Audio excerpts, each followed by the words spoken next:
بسم اللہ الرحمن الرحیم اللہم افتح علینا حکمتک وانشر علینا رحمتک یا ذو الجلال والاکرام۔ تو جی ناظرین، الحمدللہ عز وجل ہدایت النحو کتاب ہماری جاری الساری ہے، اور آج ہم اس کا سبق نمبر 66 نمبر سبق انشاءاللہ عز وجل پڑھیں گے۔ تو آج کی جو فصل ہے فعل مضارع مجزوم کے عوامل، یعنی جو فعل مضارع کو جزم دیتے ہیں تو وہ کون کون سے عامل ہیں، کون کون سے عوامل ہیں، تو اس پر گفتگو کریں گے آج۔ لیکن یہ فصل بہت بڑی ہے، تو 8-9 صفحات ہیں میرے خیال میں اس کے، لیکن پھر بھی ہم اس کو آج کے ہی سبق کے اندر کلیئر کریں گے۔ تو توجہ کے ساتھ آپ سماعت کریں۔ تو سبق نمبر جو 65 تھا، تو اس کے اندر ہم نے جو نصب دینے والے عوامل تھے اس کے اوپر گفتگو کی تھی۔ تو آئیے بلا تاخیر ہم سبق کی طرف بڑھتے ہیں۔ کہتے ہیں فصل المجزوم عاملہ لم ولما ولام الامر ولا فی النہی وکلم المجازات۔ کہتے ہیں فعل مضارع، اب یہاں پر بھی اسی طرح آپ نے عبارت نکالنی ہے جس طرح کہ ہم نے نواسب کے تحت اور اس سے پہلے گفتگو کی ہے، کہ یہاں پر انہوں نے اختصار کے ساتھ عبارت کو ذکر کیا ہے۔ تو المجزوم سے پہلے آپ المضارع نکال لیں، ٹھیک ہے، فعل مضارع، ٹھیک ہے، المضارع المجزوم۔ تو فعل مضارع مجزوم کے عوامل لم اور لما اور لام امر اور لا نہی اور کلم المجازات، یعنی کلمات مجازات ہیں۔ اچھا، اب انہوں نے جو جس طرح ہم نے ابتدائی طور پر بھی پڑھا ہے کہ لم، لما، لام امر، لا نہی، ان شرطیہ یہ جزم دیتے ہیں۔ اب یہاں پر تھوڑی سی چیز ہم نے نہیں دیکھی ہے، وہ کلم المجازات۔ اب انہوں نے کلم المجازات کیوں کہا؟ اب کلم المجاز اس لیے کہا کہ کیونکہ واہیہ، ان و مہما، یہ ساری آگے بات آ رہی ہے کہ کون کون سے کلمات مجاز کہلاتے ہیں۔ تو اب جو کہلاتے ہیں واہیہ سے انہوں نے آگے اس کی وضاحت کر دی ہے کہ یہ اس کے تحت آتے ہیں۔ اب ان میں جو آگے انہوں نے تقریباً 11 بیان کیے ہوئے ہیں، اب ان میں بعض تو آپ کو ایسے دکھیں گے کہ جو اسم کی صورت میں ہوں گے، بعض حرف کی صورت میں ہیں۔ تو اب صاحب ہدایت النحو نے ایسا لفظ، یعنی یہ جو کلم المجازات لے کے آئے ہیں، تو یہ ایسا ایک لفظ لے کے آئے ہیں کہ جس کے تحت اسم کا بھی نام چل جائے اور حرف کا بھی نام چل جائے، یعنی جو آگے ان، مہما، اذما، حیثما کے تحت انہوں نے سارے بیان کیے ہوئے ہیں، جن میں سے بعض اسم کی صورت میں ہیں، بعض حرف کی صورت میں ہیں۔ تو سب کے نام جو صادق آ سکے تو وہ انہوں نے کلم المجازات لکھا ہے، ٹھیک ہے، کلمات نہیں کہا یا کچھ اور نہیں لے کے، ایک ایسا لے کے جو سب کو کفایت کر سکے، ٹھیک ہے۔ تو اس وجہ سے یہ انہوں نے کہا ہے۔ تو لم، لما، لام امر، لا نہی اور کلمات مجاز جو ہیں، مجاز، تو اس سے مراد کیا ہے؟ یہ کلم المجاز سے، تو یہ سارے آگے واہیہ کے بعد انہوں نے سارے ذکر کیے ہوئے ہیں۔ اچھا، تو یہ المجزوم المضروب، ٹھیک ہے، مطلب فعل مضارع سے یہ جازمہ یجزم استعمال ہوتا ہے، تو مجزوم مضروب کے وزن پر ہوگا۔ تو فصل کی جو ابتدائی طور پر آپ نے بھی بات سماعت کر لی ہے، تو یہ ہمارا جو مین ٹاپک تھا کہ فعل مضارع کو جو جزم دیتے ہیں، تو یہ لم، لما، لام امر اور لا نہی، یہ تو آپ نے ان کے عمل اور ان کی ڈیٹیل صرف کے اندر بھی پڑھی ہوئی ہے، جو ابتدائی طور پر اگر آپ نے نصاب الصرف پڑھی ہے یا کوئی اور پڑھی ہے، تو تقریباً جتنی بھی ابتدائی کتابیں ہوتی ہیں ان کے اندر باتیں تقریباً ایک جیسی ہوتی ہیں، چاہے کسی بھی مصنف کی آپ کتاب اٹھا لیں جو ہمارے ہاں عموماً اردو کے اندر پڑھائی جاتی ہیں۔ تو بہرحال فعل مضارع مجزوم کا عامل یا فعل مضارع مجزوم کے عامل لم، لما، لام امر، لا نہی اور کلمات مجاز ہیں۔ اب وہ کون کون سے ہیں؟ کہتے ہیں واہیہ اور وہ، یعنی یہ ہیا ضمیر کا مرجع یہی ہوگا کہ کلم المجازات۔ تو کلمات مجاز کیا ہیں؟ کہتے ہیں ان و مہما و اذما و حیثما و اینا و متا و ما و من و ایجن و انا و این المقدرات۔ اب یہاں تک انہوں نے سارے گنوا دی ہیں، آگے ان کی مثالیں ہیں۔ تو ان، مہما اور اذما اور سارے جہاں تک آپ نے ابھی سماعت کی ہیں۔ اچھا، اس کے اوپر پھر ایک سوال پیدا ہوتا ہے کہ مصنف علیہ الرحمہ نے کیف، ما اور اذا، یعنی یہ حاشیے کے اندر انہوں نے بیان کیا ہوا ہے، یہ بھی تو کلم المجازات کے تحت ہی آتے ہیں، لیکن مصنف نے ان کا نام کیوں نہیں دیا؟ جو حاشیے میں ہے کیف، ما اور اذا، مصنف نے ان کا ذکر کیوں نہیں کیا؟ تو ان کا جو خلاصتاً جواب ہے، ڈیٹیل انہوں نے آگے بیان کی ہوئی ہے، کہتے ہیں اس لیے کہ ان کا فعل مضارع کو جزم دینا یہ شاذ ہے، ٹھیک ہے، یعنی کلام عرب کے ہاں، یعنی اہل عرب کے ہاں ان کے کلام کے اندر یہ چیزیں استعمال نہیں ہوئی، کیف ما اذا، تو ان کا جو استعمال ہے یہ شاذ ہے۔ پھر شاذ ہونے کی انہوں نے وجوہات بھی بیان کی، وہ ابھی آپ دیکھ لیجئے گا۔ تو بہرحال یہ 11 انہوں نے جو کلمات بیان کیے ہیں، ان، مہما، اذما، حیثما، اینا، متا، ما، من، ایون، انا، ان المقدرہ، یعنی ان مقدرہ، جس کے اوپر باقاعدہ گفتگو بھی آگے آئے گی۔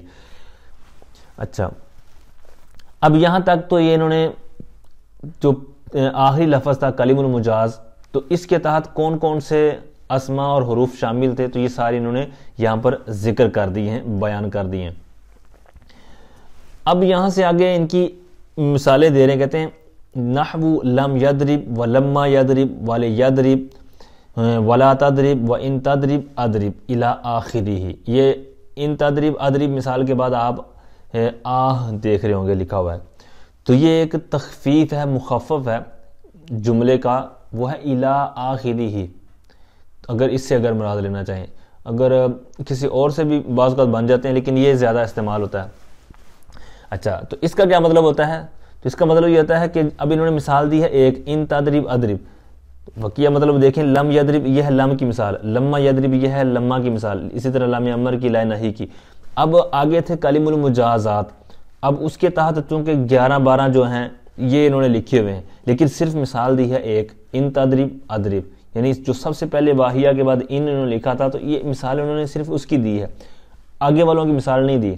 تو اب کہتے ہیں ان کی بھی مثال اسی طرح ہے، آپ یہ الفاظ لکھتے جائیں اور مثال کو بدلتے جائیں تو یہ آپ کے سامنے مثالیں بنتی چلی جائیں گی، تو لہٰذا بلا وجہ ہم عبارت کو طویل نہیں کرنا چاہتے تو آپ اپنی طرف سے یہ بنا سکتے ہیں، اس کے اندر کوئی مسئلہ نہیں ہے، کیونکہ سارے ایک چیزیں ایک جیسی ہیں کہ یہ شرط و جزا والا ان کے ساتھ معاملہ بننا ہے، اور اس کی ڈیٹیل بھی آگے آ رہی ہے کہ کس طرح عمل کرنا ہے۔ تو بہرحال اس وجہ سے انہوں نے ایک مثال دے کر کہہ دیا کہ الی آخرہ، یعنی اسی طرح یہ آخر تک آپ مثالیں لکھ سکتے ہیں، بنا سکتے ہیں۔ اچھا، لم یضرب، تو ان کے مطلب جس طرح میں نے پہلے عرض کیا کہ آپ نے صرف کے اندر ان کی ڈیٹیل پڑھی ہوئی ہے کہ کس طرح یہ عمل کرتے ہیں، معنوی طور پر کیا کیا فرق آتا ہے ان کے اندر۔ تو بہرحال ویسے ایک دفعہ ترجمہ دیکھ لیجئے گا، لم یضرب نہیں مارا اس نے، ٹھیک ہے، غائب کا صیغہ ہے تو مطلب اس ایک مرد نے، اگر اس کا فاعل آپ سامنے لگا دیتے ہیں مثال کے طور پر لم یضرب زیدن، زید نے نہیں مارا، ٹھیک ہے، تو یہاں پر بھی صحیح بن جائے گا۔ تو مطلب یہ ہے کہ لم یضرب نہیں مارا، تو مطلب ماضی کی طرف چلی گی بات، لما یضرب نہیں مارا، اس کے اندر بھی اسی طرح، لیکن تھوڑا سا فرق ہے وہ آگے آ رہا ہے، ولی یضرب۔ اب دیکھیں ان کے اندر جو ہم نے یہاں پر غور کرنا وہ ہے ساکن ہونے والا، لیکن ترجمہ میں ایکسٹرا عرض کر رہا ہوں، تو لیضرب یہاں پر بھی دیکھیں آخر والا جزم اس نے دے دیا ہے لام امر نے، چاہیے کہ وہ مارے ایک مرد، لا تضرب تو نہ مار، ٹھیک ہے، تو یہاں پر لا تضرب یہاں پر بھی آخر میں جزم ہے، وہ ان تضرب اضرب یہاں پر بھی آپ دونوں کو دیکھ رہے ہوں گے کہ جزم ہے، اور اس کا ترجمہ کیا ہے، ان تضرب اگر تو مارے گا، اضرب میں ماروں گا، ٹھیک ہے۔ اچھا، بہرحال یہ تو ان کی مثالیں اور ترجمہ۔ اب جو لم اور لما جو سب سے پہلے انہوں نے لکھے ہیں، جو جزم دینے والے عوامل، ان کے اوپر گفتگو کر رہے ہیں کہ یہ کیا، جب اس کے اوپر فعل مضارع پر داخل کرتے ہیں تو یہ کیا لفظی طور پر چینجنگ کرتے ہیں، یعنی معنوی طور پر کیا چینجنگ کرتے ہیں، اور ان کے اندر فرق کیا ہے۔ کہتے ہیں وَعْلَمْ أَنَّ لَمْ تُقَلِّبُ الْمُضَارِعَ مَاضِيًا مَنْفِيًّا وَلَمَّا كَذَلِكَ إِلَّا أَنَّ فِيهَا تَوَقُّعًا بَعْدَهُ وَدَوَامًا قَبْلَهُ۔ آگے اس کی مثال ہے۔ اچھا، کہتے ہیں اور تو جان لے بے شک لم فعل مضارع کو ماضی منفی بنا دیتا ہے، ماضی منفی میں بدل دیتا ہے۔ وَلَمَّا كَذَلِكَ، اور لمّا بھی اسی طرح۔ کس طرح کہ مطلب یہ ہے کہ یہ جو لم فعل مضارع کو ماضی منفی بنا دیتا ہے، تو لمہ بھی اسی طرح فعل مضارع کو ماضی منفی بنا دیتا ہے، اس کے اندر بدل دیتا ہے۔ اچھا، ان دونوں کا مطلب جب انہوں نے کہہ دیا کہ کذالک، یعنی یہ اسی طرح ہی ہے، کہ آیا کہ کچھ فرق بھی ہے یا اسی طرح پورا 100% اسی طرح ہے، اللہ سے آگے استثناء کر کے بتا رہے ہیں کہ یہ چند چیزوں کے اندر فرق ہے لمہ میں۔ اب یہ 4 چیزیں ہیں مین، جو میں نے الگ طور پر ان کو اگر بیان کریں تو 4 چیزیں بنتی ہیں، 3 تو انہوں نے متن کے اندر بیان کی ہوئی ہیں، چوتھی چیز انہوں نے خاصتاً کا جو حاشیہ ہے تو اس کے تحت انہوں نے بیان کیا ہے۔ تو سب سے پہلا جو فرق ہے وہ توقعاً بعدہ والا ہے، دواماً قبلہ یہ نمبر 2 ہے، اور یجوز حذف الفعل تو یہ تیسرا فرق ہے، اور چوتھا فرق یہ نیچے سے میں بعد میں عرض کروں گا۔ اچھا، تو سب سے پہلے یہ تھوڑا سا ذہن ادھر کریں کہ انہوں نے کہا ہے کہ اور آپ جان لیں کہ بے شک لم فعل مضارع کو ماضی منفی بنا دیتا ہے یا بدل دیتا ہے۔ تو تقلبو کا لفظ تو آپ نے تھوڑا سا غور کیا ہوگا کہ جو ہمارا جسم ہے جس کے اندر ایک لوتھڑا ہے، گوشت کا ایک ٹکڑا ہے جس کو ہم دل کہتے ہیں، تو دل کے لیے جو عربی کے اندر لفظ استعمال ہوتا ہے وہ ہے قلب۔ تو اب اس کی وجہ تسمیہ کیا ہے، یعنی دل کو قلب کیوں کہتے ہیں؟ تو اس طرف غور کریں گے تو آپ کو بہت زبردست ایک بات سیکھنے کو ملے گی کہ اس کو قلب اس وجہ سے کہتے ہیں، یعنی دل کو قلب اس وجہ سے کہتے ہیں کہ قلب کا کیا معنی ہے؟ پلٹنا، ٹھیک ہے، لوٹنا۔ جس طرح یہاں پر ترجمہ کیا نا کہ فعل مضارع ماضی منفی، یہ لم فعل مضارع کو ماضی منفی بنا دیتا ہے، یعنی اس میں پلٹ دیتا ہے، بنا دیتا ہے، یعنی مضارع کو ماضی منفی میں پلٹ دیتا ہے۔ تو یہ جو دل ہوتا ہے تو یہ دل بھی الٹ پلٹ ہوتا رہتا ہے۔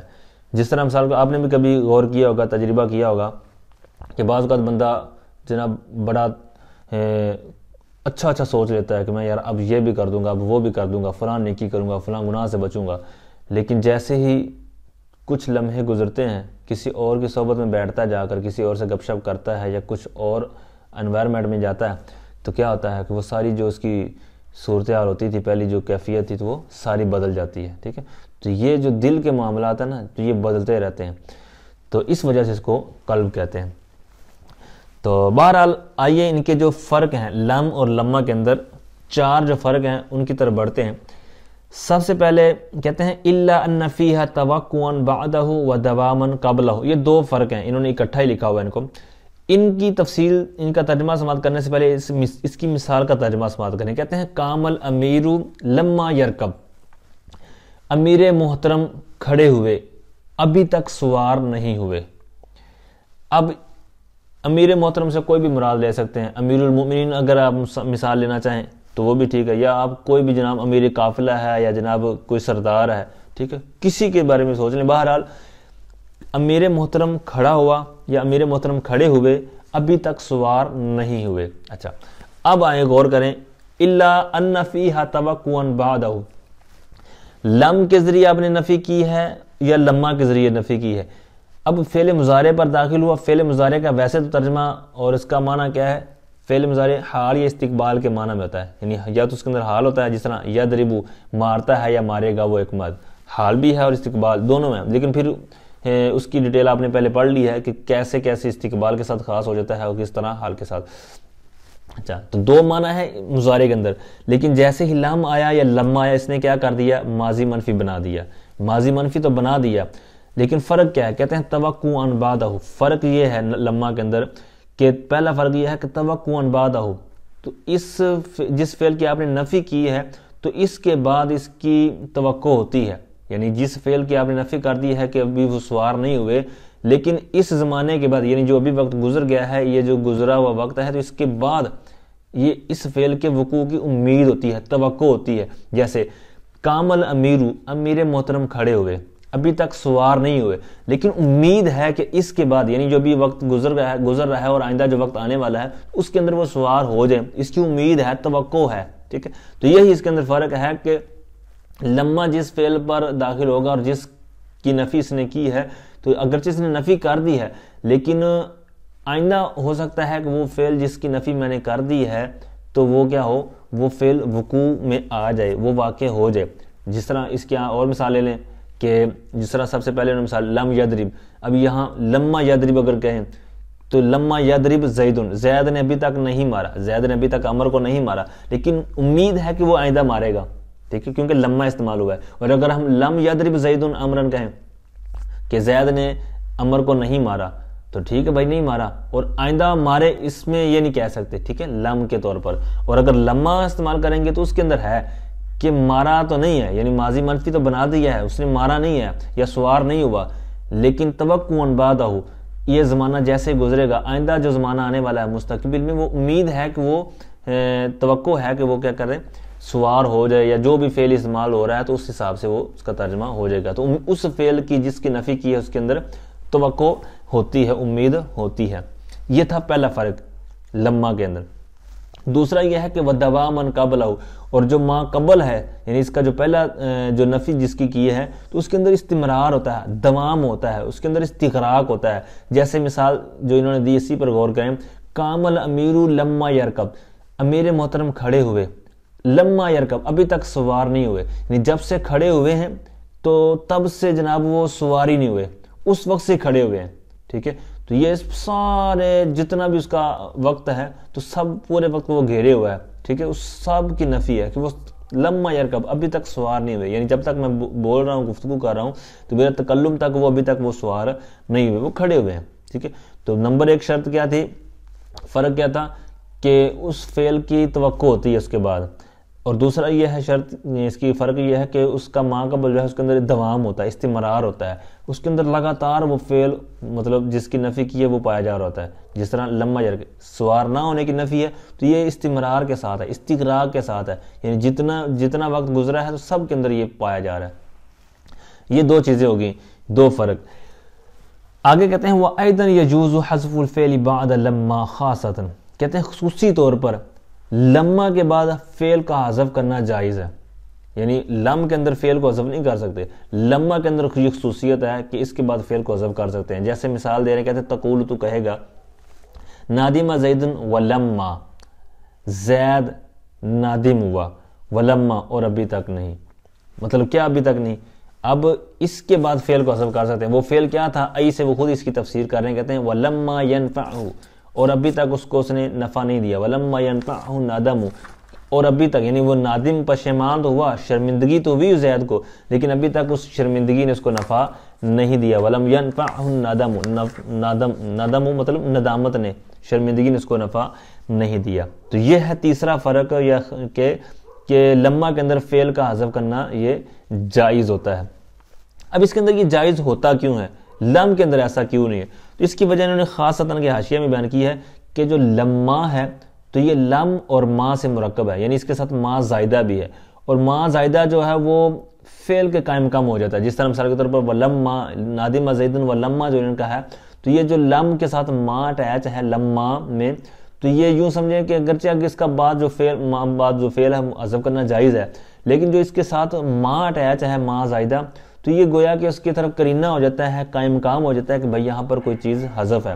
لم کے اندر ایسا نہیں ہے، کیونکہ وہ خود لم ہے، اس کے ساتھ ما ہے ہی نہیں زائدہ، وہ خود اکیلا ہے، تو وہ کسی کے قائم کام نہیں بن سکتا، اس کے ساتھ کوئی اٹیچ ہے ہی نہیں. ٹھیک ہے، اچھا یہ تین شرطیں یا تین فرق ہوئے. چوتھا فرق کیا ہے؟ چوتھا فرق یہ ہے کہ لما پر حرف شرط داخل نہیں ہوتا، حرف شرط لما پر داخل نہیں ہوتا، لم پر داخل ہو جاتا ہے. ٹھیک ہے، اس کی بھی انہوں نے نیچے مثالیں دی ہوئی ہیں. آگے وعلم سے ایک ایکسٹرا چیز بیان کر رہے ہیں کہ کسی بھی عبارت کے اندر، کسی مثال کے اندر آپ دیکھتے ہیں کہ کوئی لما کے ساتھ مثال دی ہوئی ہے، تو اب لما اس کے اندر جو بنیادی طور پر یہ جو انہوں نے بات بیان کی ہے، کہتے ہیں وہاں پر یا تو وہ اسم کے طور پر ہوگا لما، یعنی آپ اس کو اسم بنا سکتے ہیں، یا حرف کے طور پر لے سکتے ہیں ترکیب کے اندر. فَإِذَا كَانَ حَرْفًا، تو کہتے ہیں جب وہ حرف ہوگا تو وہ مضارع کے ساتھ خاص ہوگا، اور جب کہتے ہیں اسم ہوگا تو وہ کہتے ہیں اسم ظرف، فَهُوَ ظَرْفٌ بِمَعْنَى اِذ، یعنی وہ ظرف ہوگا اس کے معنی میں.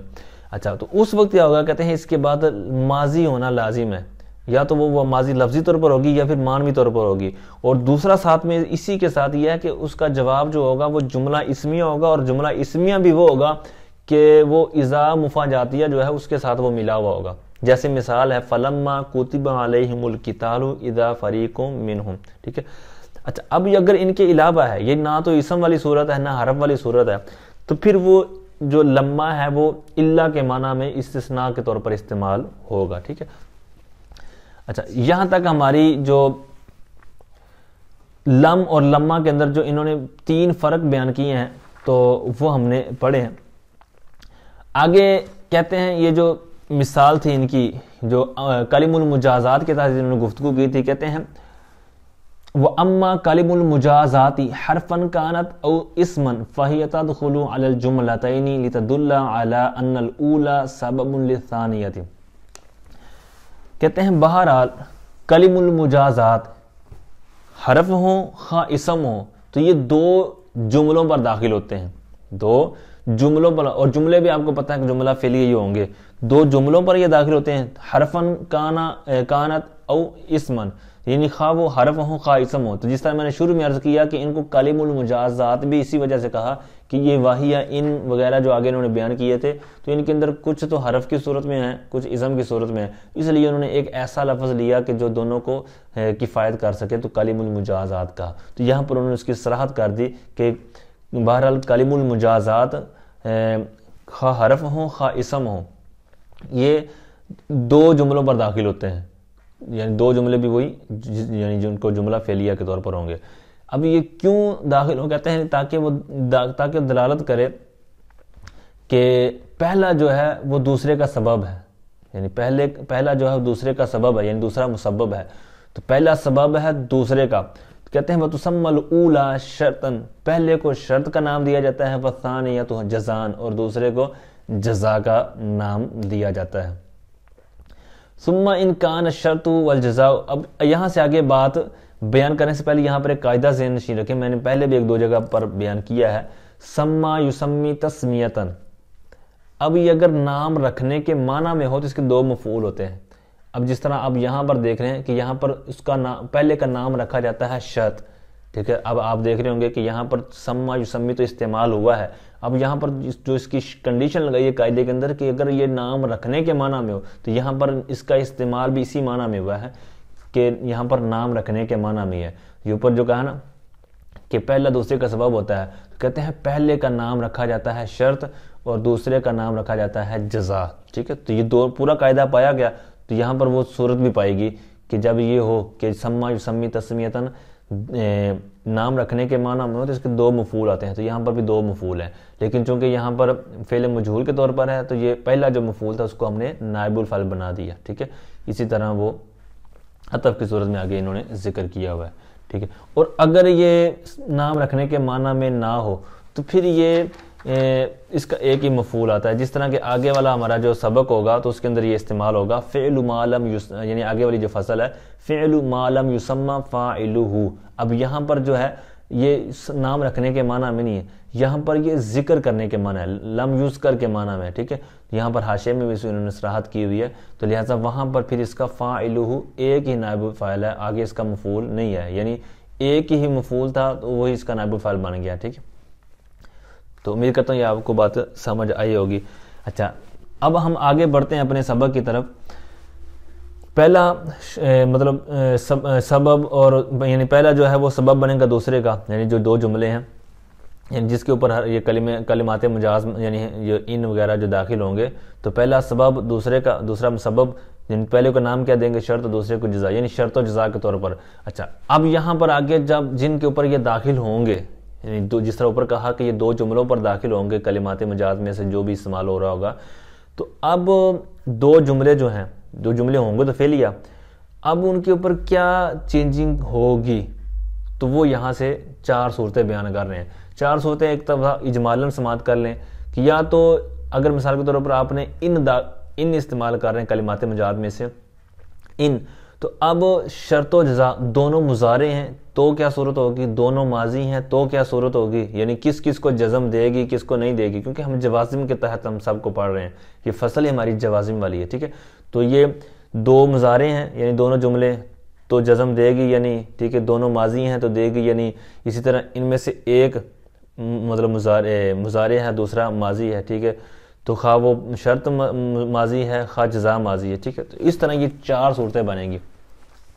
آئیے سب سے پہلی صورت پر بڑھتے کہتے ہیں ثم ان کان الشرط والجزاء مضارعین یجب الجزم فیہما لفظا نحو ان تکرمنی اکرمک. کہتے ہیں پھر اگر شرط اور جزا دونوں مضارع ہوں، مضارعین یہ تثنیہ کا صیغہ ہے تو دونوں کا معنی بھی اس کے اندر پایا گیا اور دونوں مضارع ہوں، ٹھیک ہے. اور اگر شرط اور جزا دونوں مضارع ہوں، ٹھیک ہے، تو پھر کیا ہوگا، کہتے ہیں جزم جو ہے، چونکہ جزم تو دینی ہے جوازم کے طور پڑھ رہے ہیں، تو یجب الجزم فیہما لفظا، ان دونوں میں یعنی یہ دو مضارعین جو ہیں تو دونوں میں جزم واجب ہوگی لفظا، یعنی لفظی طور پر ہمیں دکھے گی بھی. ایسا نہیں ہے کہ جناب جزم تو دے رہی ہے لیکن وہ دکھ نہیں رہی، نہیں، بلکہ وہ دکھے گی. جیسے مثال آپ دیکھ رہے ہوں گے تکرمو سے تکرم ہو گیا، اور اکرمو سے اکرم ہو گیا.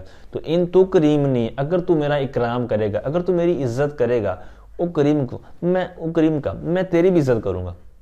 ٹھیک ہے. تو اب یہ دونوں مضارع تھے، تو یہ دونوں، یہ جو پہلا جو ان حرف شرط ہے، یہ جو کلم المجازات میں سے ہے، تو اس نے آ کر یہ جب یہ دو جملوں پر داخل ہوا، اوپر جو انہوں نے کہا تھا نا فاہیہ تدخل الجملتین، وہ بھی آپ دیکھ رہے ہوں گے کہ یہ ان میں سے ایک آیا کلم المجازات میں سے، اور یہ دو جملوں پر داخل ہوا، تو کرمنی اکرم کا. ٹھیک ہے. یہ دو جملوں پر داخل ہوا. پھر وہ جو پہلی صورت ہم پڑھ رہے ہیں کہ دونوں مضارع ہیں، تو لہٰذا یاجب الجزم فیہما لفظاً، تو یہاں پر آپ لفظی طور پر بھی دیکھ رہے ہیں کہ جزم آئی بھی ہے اور یہ واجب ہے. ٹھیک ہے. تکرم اور اکرم، یہ پورا جو کچھ ہم نے ابھی تک پڑھا اس کے اوپر صادق آ رہا ہے اور ہمیں نظر بھی آ رہا ہے. اچھا، اب سوال یہ پیدا ہوتا ہے کہ یہ جزم کیوں دی؟ تو آپ کو پتہ ہے کہ فعل مضارع یہ معرب ہے، فعل مضارع معرب ہے، اور یہ جزم دینے والا عامل بھی موجود ہے، ان حرف شرط جو ہے. اب جزم دینے والا بھی موجود ہے اور آگے جو لینے والا ہے وہ بھی ہے بھی معرب اور لینے والا بھی ہے، تو لہٰذا اس نے اپنا عمل قبول کر لیا. اس نے عمل دیا، اس نے عمل قبول کر لیا. ٹھیک ہے. تو وہ معرب تھا مضارع، تو اس نے عمل لے لیا، تو کریم ہو گیا. اچھا، آگے ہے دوسری صورت، کہتے ہیں وَإِن كَانَ مَاضِيَيْنِ لَمْ تَعْمَلْ فِيهِمَا لَفْظًا. کہتے ہیں اور اگر وہ دونوں، کون؟ یعنی دو جملے جو جن دو جملوں پر انہوں نے داخل ہونا تھا یا کسی کلم المجازات میں سے، تو کہتے ہیں وَإِن كَانَ مَاضِيَيْنِ لَمْ تَعْمَلْ فِيهِمَا لَفْظًا، اور اگر وہ دونوں ماضی ہوں تو ان میں لفظاً کوئی عمل نہیں ہوگا، لفظاً عمل نہیں دیں گے. کہتے ہیں کہ جیسے ان ضربتو، اگر تو مارے گا تو میں ماروں گا. اب یہ دونوں ماضی ہیں، تو آپ کو پتہ ہے کہ ماضی تو مبنی ہوتی ہے، اس نے عمل کیا قبول کرنا ہے؟ وہ تو خود مبنی ہے، وہ تو خود ڈھیٹ ہے، لہٰذا اس وجہ سے اس کے اوپر کوئی اثر اندازی نہیں ہوگی لفظی طور پر. اچھا، تیسری صورت، اور تیسری چوتھی تقریباً ایک جیسی ہے، لیکن آگے پیچھے اس کو کرنا ہے کہ شرط مضارع ہے یا جناب جو جزا ہے. تو تیسری صورت کہتے ہیں کہ وَإِن كَانَ الْجَزَاءُ وَحْدَهُ مَاضِيًا يَجِبُ الْجَزْمُ فِي الشَّرْطِ. کہتے ہیں اور اگر اکیلی جزا، وحدہ مطلب اکیلی، کہتے ہیں اور اگر جزا اکیلی ماضی ہو تو جزم واجب ہوگی شرط کے اندر. مثال دیکھیں، ان تضربنی ضربتو کا، اگر تو مجھے مارے گا میں تجھے ماروں گا. اب یہاں پر انہوں نے تیسری صورت کیا بیان کی کہ اکیلی جزا ماضی ہو، تو جس طرح آپ دیکھ رہے ہیں ضربتو کا یہ جزا ہے، پہلی شرط ہے تضربنی، اگر تو مجھے مارے گا تو جزا ہے ضربتو کا، میں تجھے ماروں گا. تو اب انہوں نے کیا کہا؟ تیسری صورت یہ ہے کہ جزا اکیلی ماضی ہو. تو اب یہاں پر اکیلی ماضی ہے، یعنی دونوں میں سے دونوں نہیں ہے بلکہ ایک ماضی ہے، تو وہ ہے جزا. تو پھر حکم کیا ہے؟ کہتے ہیں جزم واجب ہے شرط میں. تو شرط چونکہ جو پہلا حصہ ہے شرط ان کے بعد تو وہ مضارع تھا، تو اب صرف اس کے اندر یہ جزم والی صورت بنے گی اور وہ بھی واجب ہونے کے طور پر. تو اب اس کی کیا وجہ ہے؟ مثال کے طور تو ہم دیکھ رہے ہیں کہ یہ اسی طرح باقاعدہ پایا جا رہا ہے، ان تضربنی، تضربو سے تضرب تو کر دیا. تو اب سوال یہ ہے کہ اس کے اندر ہے اس کے اندر کیوں نہیں؟ تو اب سمپل سی بات ہے جو ابھی اوپر بیان کی گئی کہ تضربو یعنی فعل مضارع ہے اور یہ معرب ہے، تو اس نے تو اپنا عمل لینا ہی لینا ہے جو اس کے اوپر عمل کر رہا ہے، یعنی ان حرف شرط. اس نے عمل دیا، اس نے لے لیا کیونکہ معرب ہے اور اعراب کو قبول کر رہا ہے، جزم کو قبول کر لیا. اور ضربتو کا تو یہ تو ہے ہی مبنی، ماضی ہے، تو ماضی ہے مبنی ہے، تو اس نے عمل کہاں سے قبول کرنا ہے؟ اس کو تو کسی کی چیز کی ضرورت ہی نہیں ہے. ٹھیک ہے. تو اس وجہ سے یہاں پر کسی کی ضرورت نہیں تھی، تو لہٰذا اس نے لیا بھی نہیں. اچھا، نمبر چوتھا جو ہے کہتے ہیں وَإِن كَانَ الشَّرْطُ وَحْدَهُ مَاضِيًا جَازَ فِي الْجَزَاءِ الْوَجْهَانِ. اچھا، کہتے ہیں کہ اگر شرط اکیلی ماضی ہو، اوپر والی صورت میں کیا تھا کہ جزا ماضی ہو، صرف جزا ماضی ہو، جس طرح ضربتو کا قدر آپ نے دیکھ لیا. اب یہاں پر بالکل اس کا عکس ہے، یہاں پر شرط ماضی ہے. کہتے ہیں اگر اکیلی شرط ماضی ہو تو پھر جزا کے اندر دو صورتیں جائز ہیں. پھر جزا چونکہ مضارع ہونی ہے تو مضارع کے اندر دو صورتیں جائز ہیں. اس کی وجہ بھی بہت زبردست ہے. مثال دیکھیں، کہتے ہیں ان جئتنی اکرم کا یا ان جئتنی اکرمو کا. ٹھیک ہے، کیونکہ دو صورتیں انہوں نے کہا ہے، دو صورتیں جائز ہیں. اچھا، اب ان جئتنی یہ ہے شرط، تو اب شرط ہے اور شرط ہے بھی ماضی، یہی انہوں نے چوتھا قاعدہ بیان کیا ہے، چوتھی صورت بیان کی ہے۔ جزا کیا تھی؟ انہوں نے کہا کہ مضارع ہوگی، تو یہاں پر اکرمو کا یا اکرم کا یہ مضارع ہے، تو اب یہاں پر انہوں نے کہا کہ دو صورتیں جائز ہیں، یعنی رفع بھی جائز ہے اور جزم بھی جائز ہے۔ اب جزم بھی جائز ہے، رفع بھی جائز ہے، اب یہ دو صورتیں ہیں۔ اب دو صورتیں تو ٹھیک ہے بھائی، ہم نے مان لیا کہ مضارع جو جزا ہے وہ مضارع ہوگی، شرط ماضی ہوگی، تو وہاں پر مضارع کے اندر دو صورتیں جائز ہیں، آپ جزم بھی دے سکتے ہیں، رفع بھی دے سکتے ہیں۔ تو بھائی اس کے اندر یہ کیا لوجک ہے، دو رکھنے کی وجہ کیا ہے؟ تیسری صورت کے اندر تو آپ نے کہا تھا کہ وہاں پر یاجب الجزم فی الشرط، یعنی شرط کے اندر جزم واجب ہے، کیونکہ وہ اکیلی مضارع تھی، جو جزا ہے وہ تو ماضی تھی۔ اب اس کے اندر دونوں صورتوں کو آپ نے کیوں دخل دے دیا؟ اس کی وجہ بہت زبردست ہے، کہتے ہیں کہ اگر ہم اس کو لیں گے اس کے طور پر، جزم کے طور پر، تو وہ اس طور پر لیں گے کہ بھائی جان یہ مضارع ہے، ٹھیک ہے، تو مضارع ہے تو اس نے وہ اعراب کو قبول کرنے والا ہے، معرب ہے، اعراب کو قبول کرنے والا ہے، پیچھے اس کے اوپر عامل داخل ہوا ہے، تو لہٰذا یہ اس کو قبول کرے گا اور اپنا جناب کام چلائے گا اور جزم قبول کر لے گا۔ دوسرا، اگر اس کو رفع پڑھیں گے تو رفع کے اوپر پڑھیں گے، بھائی اس طور پر پڑھیں گے کہ بھائی یہ جو شرط ہے وہ ہے ماضی اور وہ ہے مبنی، اس نے عمل قبول نہیں کیا، لفظی طور پر اس کے اندر کوئی اثر اندازی نہیں ہوئی، تو لہٰذا اس کے تابع میں اتباع کرتے ہوئے، یعنی یہ اس کا تابع ہے شرط کا، یعنی جزا جو ہے وہ اس کی اتباع کر رہی ہے شرط کی، تو لہٰذا اس کی اتباع میں کہ جب شرط پر اس پر کوئی عمل دخل نہیں کیا، تو لہٰذا پھر جو فعل مضارع جزا ہے تو اس پر بھی کوئی اثر اندازی نہیں ہوگی، ٹھیک ہے، تو وہ بھی اپنا اثر اس کے اوپر نہیں کرے گا۔ اچھا، ان میں پھر بہتر کون سی ہے، افصح کون سی ہے؟ کہتے ہیں والاول هو الافصح، انہوں نے جزم پہلے ذکر کیا نیچے حاشیے میں اور رفع بعد میں، تو کہتے ہیں الاول هو الافصح، یعنی جزم والی صورت یہ بہترین ہے، فصیح ہے، یعنی اگر آپ جزم دے دیتے ہیں اس طرح کی مثال کے اندر کہ جس میں دو صورتیں جائز ہیں تو وہ بہترین ہوگی کہ آپ نے جزم دی، کیونکہ وہ معرب ہے اور اعراب کو قبول کرنے والی ہے، ٹھیک ہے۔ آگے وَعْلَمْ أَنَّهُ إِذَا كَانَ الْجَزَاءُ مَاضِيًا، یہاں سے لے کر مزید دو صفحات آگے جائیں تو صفحہ نمبر 200 ہے، تو اس کی آخری لائن ہے وَإِنَّمَا تُقَدَّرُ إِن، تو اس سے پہلے تک جو ابھی گفتگو ہوگی تو اس کا موضوع اس معنی میں ہوگا کہ جو ابھی ہم نے پڑھا ہے کہ شرط و جزا، تو جزا پر فا لانا اس کا کیا عمل دخل ہے، اس کی کیا لوجک ہے، اس کی کیا کیا صورتیں ہیں، ٹھیک ہے، تو اس حوالے سے گفتگو ہوگی۔ تو یہ وہی چیزیں ہیں جو آپ نے پہلے بیسک بک کے اندر پڑھی ہوئی ہیں، تو یہاں پر بھی اسی طرح ہوگا، لیکن ایک جو ضابطہ بیان کیا جائے گا اس کو آپ نے توجہ کے ساتھ سماعت کرنا ہے، اس کو اچھے سے آپ سمجھ گئے اور ہے بھی آسان وہ ضابطہ، تو انشاءاللہ عزوجل یہ وہ فا والا مسئلہ ہے کہ فا لانے کی کیا وجہ ہے، کب لانا چاہیے کب نہیں لانا چاہیے، تو یہ جو اکثر جب بندہ تکرار اس طرح کی چیزیں نہیں کرتا تو یہ عموماً چیزیں بھول جاتی ہیں۔ تو آپ نے بھی غور کیا ہوگا کہ فا جو یہ فا والا سوال ہے کہ فا کب لانا جائز ہے کب واجب ہے، یہ والی صورتیں تو یہ عموماً ذہن میں مستحضر نہیں رہتی، تو یہ جو چیزیں بھی انشاءاللہ آپ پڑھیں گے تو اس صورت میں اس انداز میں ذہن میں رکھیں گے تو انشاءاللہ یہ آج ہی آپ کو یاد ہو جائیں گے اور اچھے سے یاد ہو جائیں گے، انشاءاللہ آئندہ آپ کو اس میں کوئی کشمکش میں نہیں پڑیں گے۔ تو آئیے اس کی طرف بڑھتے ہیں کہ یہ کیا کیا معاملہ ہے اس کے اندر۔ تو سب سے پہلے یاد رکھیں کہ یہ جو ایک فا تو ہم ابھی پڑھنے جا رہے ہیں نا کہ جزا کے اوپر جو فا آتی ہے، تو فا کی کئی اقسام ہیں، مطلب جس طرح جزا کے اوپر داخل ہو تو جزائیہ، اسی طرح عاطفہ بھی ہوتی ہے، فا تفصیلیہ بھی ہوتی ہے، تفریعیہ بھی ہوتی ہے، تعلیلیہ بھی ہوتی ہے، فصیحیہ بھی ہوتی ہے، سببیہ بھی ہوتی ہے، ٹھیک ہے۔ تو یہ مختلف طرح کی جو فا کے اقسام ہیں ان کی باقاعدہ تعریفات ہیں، ان کی باقاعدہ امثلہ ہیں۔ تو بہرحال آج کی جو ان میں سے ایک قسم ہے جزا کے طور پر جو فا ہوتی ہے، تو وہ اب یہاں سے اس کے آگے جو صورتیں ہم پڑھنے جا رہے ہیں کہ جزا کے اوپر جو فا لاتے ہیں تو اس کی لانے کی وجہ کیا ہے اور کہاں کہاں لاتے ہیں۔ اچھا آئیے اس کی وجہ کی طرف نیچے چلتے ہیں۔ وعلم کا جو حاشیہ نمبر 1 ہے تو اس کے اندر وعلم جو آگے لکھا ہوا ہے یہاں سے انہوں نے ایک ضابطہ بیان کیا ہے، اس کو آپ اچھے سے سمجھ لیں گے تو انشاءاللہ آگے جو ہم 3 صفحات پڑھنے جا رہے ہیں اس موضوع پر تو وہ آپ کو کلیئر ہو جائیں گے آسانی سے۔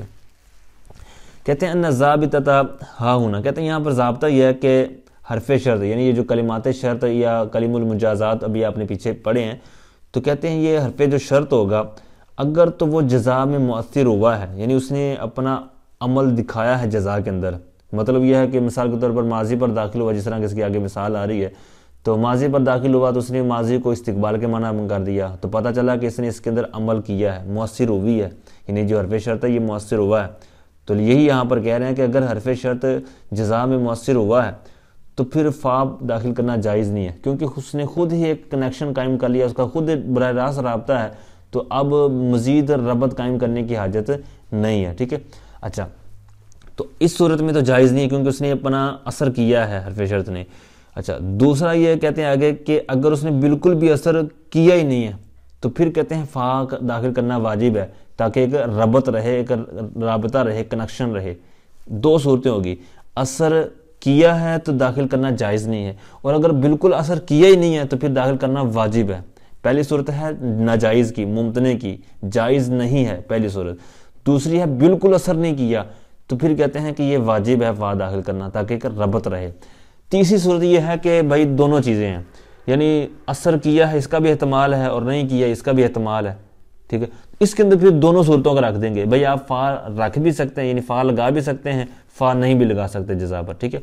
اب یہ تھا ضابطہ، 3 صورتیں میں نے بنا کر اس کو آپ کے سامنے رکھا ہے۔ یہ کلیئر ہو گیا ہو تو آئیے ہم اوپر سبق کی طرف بڑھتے ہیں۔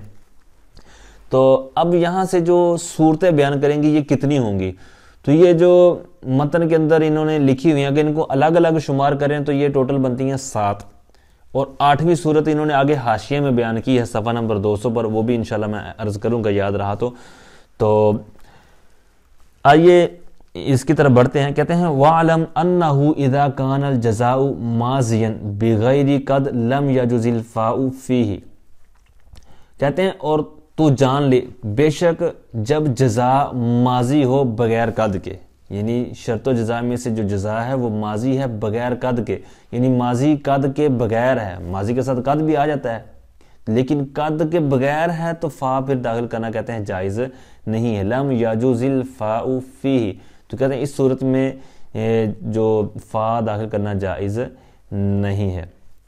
اس کی مثال دے رہے ہیں، کہتے ہیں ان اکرمتنی اکرمتو کا، اگر تو میرا اکرام کرے گا، اگر تو میری عزت کرے گا، اکرمتو کا میں تیری عزت کروں گا۔ اب یہاں پر دیکھیں اکرمتو کا یہ ماضی ہے اور بغیر قد کے ہے، تو یہاں پر فا داخل کرنا جائز نہیں ہے۔ اب لاجک جو ضابطے کے اندر بیان کی گئی تھی کہ اس نے براہ راست اس کے اوپر آنسر کیا ہے، ترجمے میں آپ دیکھیں غور کیا ہوگا آپ نے، ان حرف شرط نے آ کر اس کے اندر معنی کیا کر دیا مستقبل کا، ویسے تو اس کا ماضی کیا ہے، کیوں ماضی کا ترجمہ ہے گزرا ہوا، تو اب اکرمتا تو نے اکرام کیا، ٹھیک ہے، اکرمتو میں نے اکرام کیا، لیکن جیسے ہی ان آیا تو اس نے اثر کیا، تو اب جب اثر کیا ہے تو یہی تو ضابطہ تھا کہ اگر اس نے حرف شرط نے اثر کیا ہوگا، یہ مؤثر ہوا ہوگا تو تب فا داخل کرنا جائز نہیں ہے۔ تو اب یہاں پر یہ مؤثر ہے تو یہاں پر فا داخل کرنا جائز نہیں ہے۔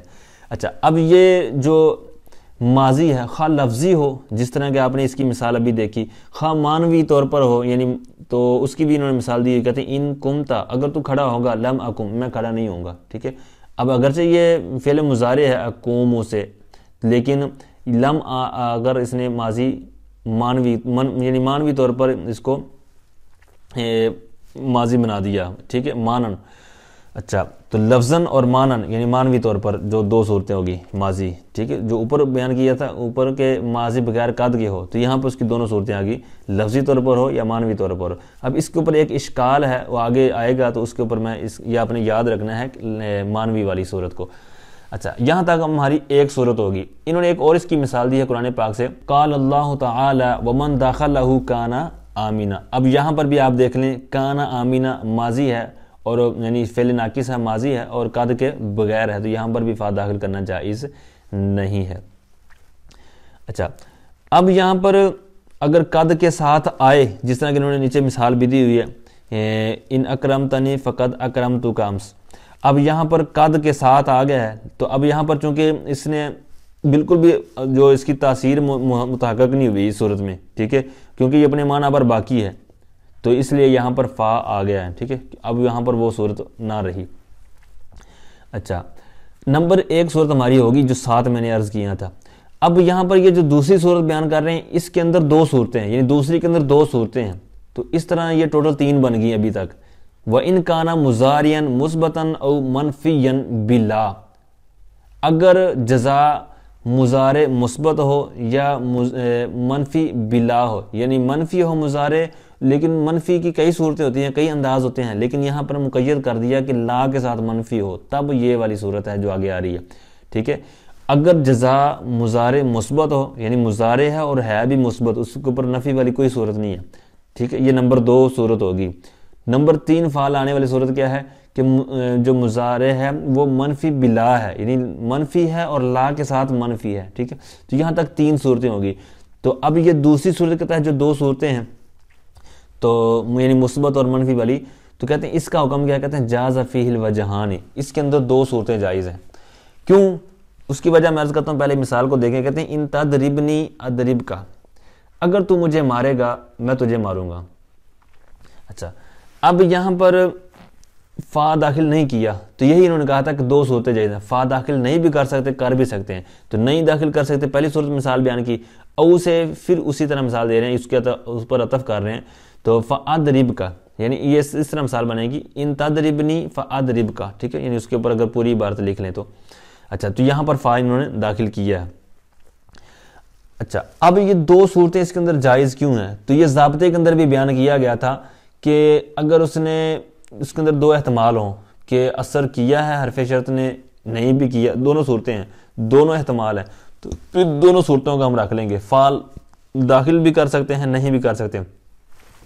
اب اس کی اور تھوڑی سی وضاحت سماعت کریں کہ مضارع جو ہے اس کا آپ کو پتہ ہے کہ معنی کیا ہے، حال یا استقبال، اس کے اندر 2 معنی ہوتے ہیں۔ اب اس جو مثال ہے اس کا ترجمہ، اس کے اوپر غور کریں، ان تضربنی، اگر تو مجھے مارے گا، اضرب کا، میں تجھے ماروں گا۔ اب اس کے اندر معنی تو وہی ہے جو اس کا تھا، یعنی اضرب، اسے اضرب جو جزم دی، چلو وہ تو الگ صورت ہے۔ اب یہاں پر جو معنی تھا وہ تھا حال یا استقبال کا، تو یہاں پر استقبال والا تو معنی اس کا ذاتی ہے، پہلے ہی ہے، یعنی فعل مضارع کے اندر تھا، لیکن اس نے حرف شرط نے تھوڑا سا کرم اس کے اوپر یہ کیا ہے کہ 2 تھے نا معنی اس کے، حال اور استقبال 2 معنی تھے، لیکن اس نے حال کی مطلب حال کو زائل کر کے یہاں پر استقبال کے ساتھ خال کر دیا ہے انہوں نے، یعنی ان تضربنی، اگر تو مجھے مارے گا، اضرب کا، میں تجھے ماروں گا۔ تو اب اس نے حال کو ختم کر کے استقبال کے ساتھ خاص کر دیا ہے، تو لہٰذا اس وجہ سے کہتے ہیں کہ اس کے اوپر داخل نہیں کر سکتے کہ اس نے باقاعدہ اثر کیا ہے، اور اگر یہ سمجھے کہ بھائی اس کا اپنا معنی تو ہے نا باقی، تو پھر اس صورت میں کہتے ہیں کہ یہ آپ داخل کر سکتے ہیں ربط قائم کرنے کے لیے، ٹھیک ہے۔ تو اس طرح یہ دونوں صورتیں ہیں۔ ایک اور مثال دے رہے ہیں، کہتے ہیں وَإِن تَشْتِمْنِي شَتَمَ يَشْتِمُ، اگر تو مجھے گالی دے گا، لا اضرب کا، میں تجھے نہیں ماروں گا، ٹھیک ہے، او فلا اضرب کا، تو یہاں پر فا کے ساتھ مثال دی ہے۔ تو یہ مثال تھی منفی بلا کی، اور پہلی مثال تھی مثبت فعل مضارع مثبت کی۔ اچھا، آگے کہتے ہیں اب یہاں تک بنیادی طور پر 2 صورتیں ہیں، یعنی بغیر قد والی صورت ایک ہوگی اور مضارع والی صورت ہوگی 2، اس کے اندر پھر 2 صورتیں بن جاتی ہیں، مثبت ہو یا منفی بلا ہو، ٹھیک ہے، تو یوں الگ الگ شمار کریں تو یہاں تک ہماری 3 صورتیں ہوں گی، ویسے ہماری یہاں تک 2 صورتیں ہوئی ہیں۔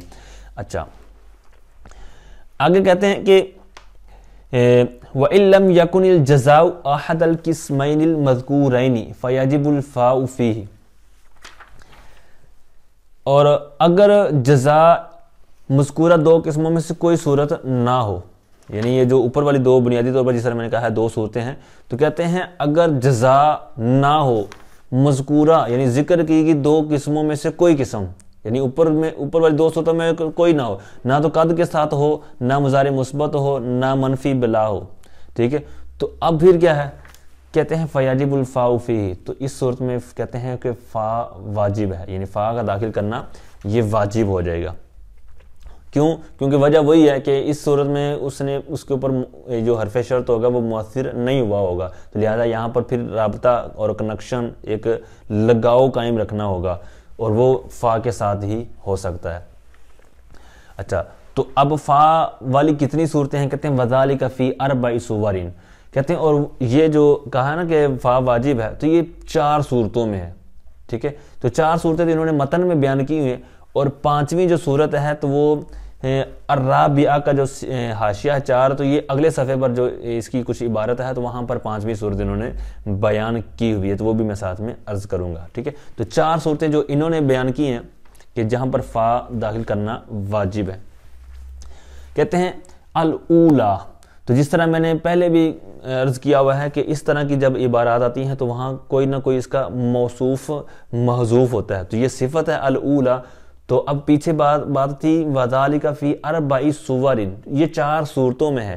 تو 4 صورتیں ہیں، مطلب یہ ہے کہ 1 2 3 4، تو یہ صورتیں ہیں ساری، تو اکٹھی ہو کے 4 ہو گئی. تو اب الاولا کہہ کہ جب انہوں نے بات کی ہے کہ پہلی، تو پتہ چلا کہ یہاں پر 4 جو صورتیں کہیں تھی ان میں سے پہلی صورت ہے. ٹھیک ہے، تو اب یہاں پر کیا نکالیں گے؟ السورۃ الاولا. تو حاشیے کے اندر بھی انہوں نے اس کا یہ موصوف نکالا ہوا ہے، السورۃ الاولا، پہلی صورت. اچھا، پہلی صورت کیا ہے؟ کہتے ہیں ان یکون الجزاء ماضیا مع قد. وہی اس کے اوپر غور کریں گے جو پچھلے صفحے پر پڑھا ہے، تو آپ کو 2 چیزیں یہاں پر مل جائیں گی.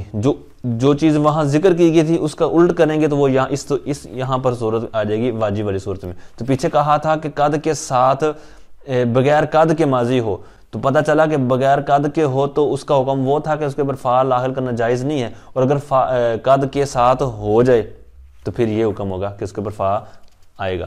کہتے ہیں ان یکون الجزاء ماضیا مع قد.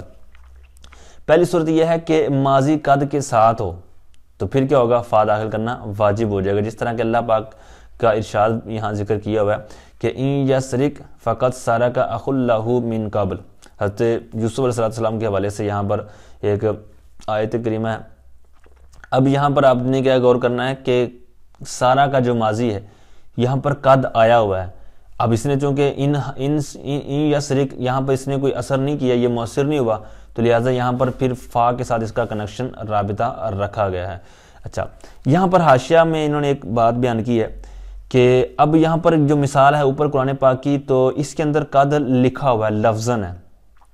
تو بعض اوقات یہ قد والی صورت میں قد لکھا نہیں ہوتا، جس طرح کہ اس کی انہوں نے مثال نیچے بیان کی ہوئی ہے، وہ بھی اسی سورہ یوسف کی ہے کہ یا تو وہ وہاں پر ذکر کی ہوگی یعنی لفظاً ہوگی یا مانن ہوگی. جس طرح کہتے ہیں ان کان قمیصہ قد من قبول فصدقت. اب یہاں پر دیکھیں صدقت یہ ماضی ہے، جزا ہے، لیکن یہاں پر فا بھی آیا ہوا ہے، حالانکہ ماضی بغیر قد کے ہے، تو اعتراض ہو سکتا تھا. تو پتہ چلا کہ یہاں پر فا اگر آیا ہوا ہے اور ہے بھی قرآن پاک کی مثال، تو پھر یہاں پر فا کے بعد جو قد ہے وہ مقدر ہے. ٹھیک ہے، وہاں پر مطلب مانوی طور پر موجود ہے.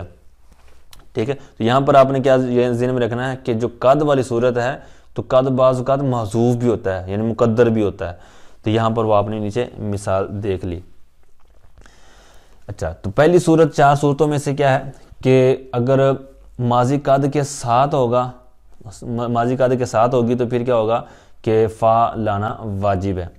نمبر 2 کہتے ہیں ان یکون مضارعا منفیا بغیر لا. پیچھے جو صورت بیان کی تھی وہاں کیا کہا تھا کہ مضارع جو منفی ہو لیکن لا کے ساتھ ہو. اس صورت میں 2 صورتیں بنائی تھی کہ آپ فا لگا بھی سکتے ہیں، نہیں بھی لگا سکتے. لیکن یہاں پر کیا ہے، کہتے ہیں مضارع بغیر لا، یعنی مضارع منفی ہو بغیر لا کے. یعنی پیچھے لا کے ساتھ والی کیا تھی، اب یہاں پر ہے لا کے بغیر ہو. تو مطلب یہ ہے کہ بلن ہو. اب انہوں نے حاشیے میں بیان کیا ہے کہ بِأَن یکون منفیا بما او بلن او بلم.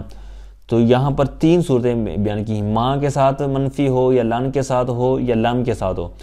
تو پھر اس صورت میں کہتے ہیں کہ فا داخل کرنا واجب ہو جائے گا.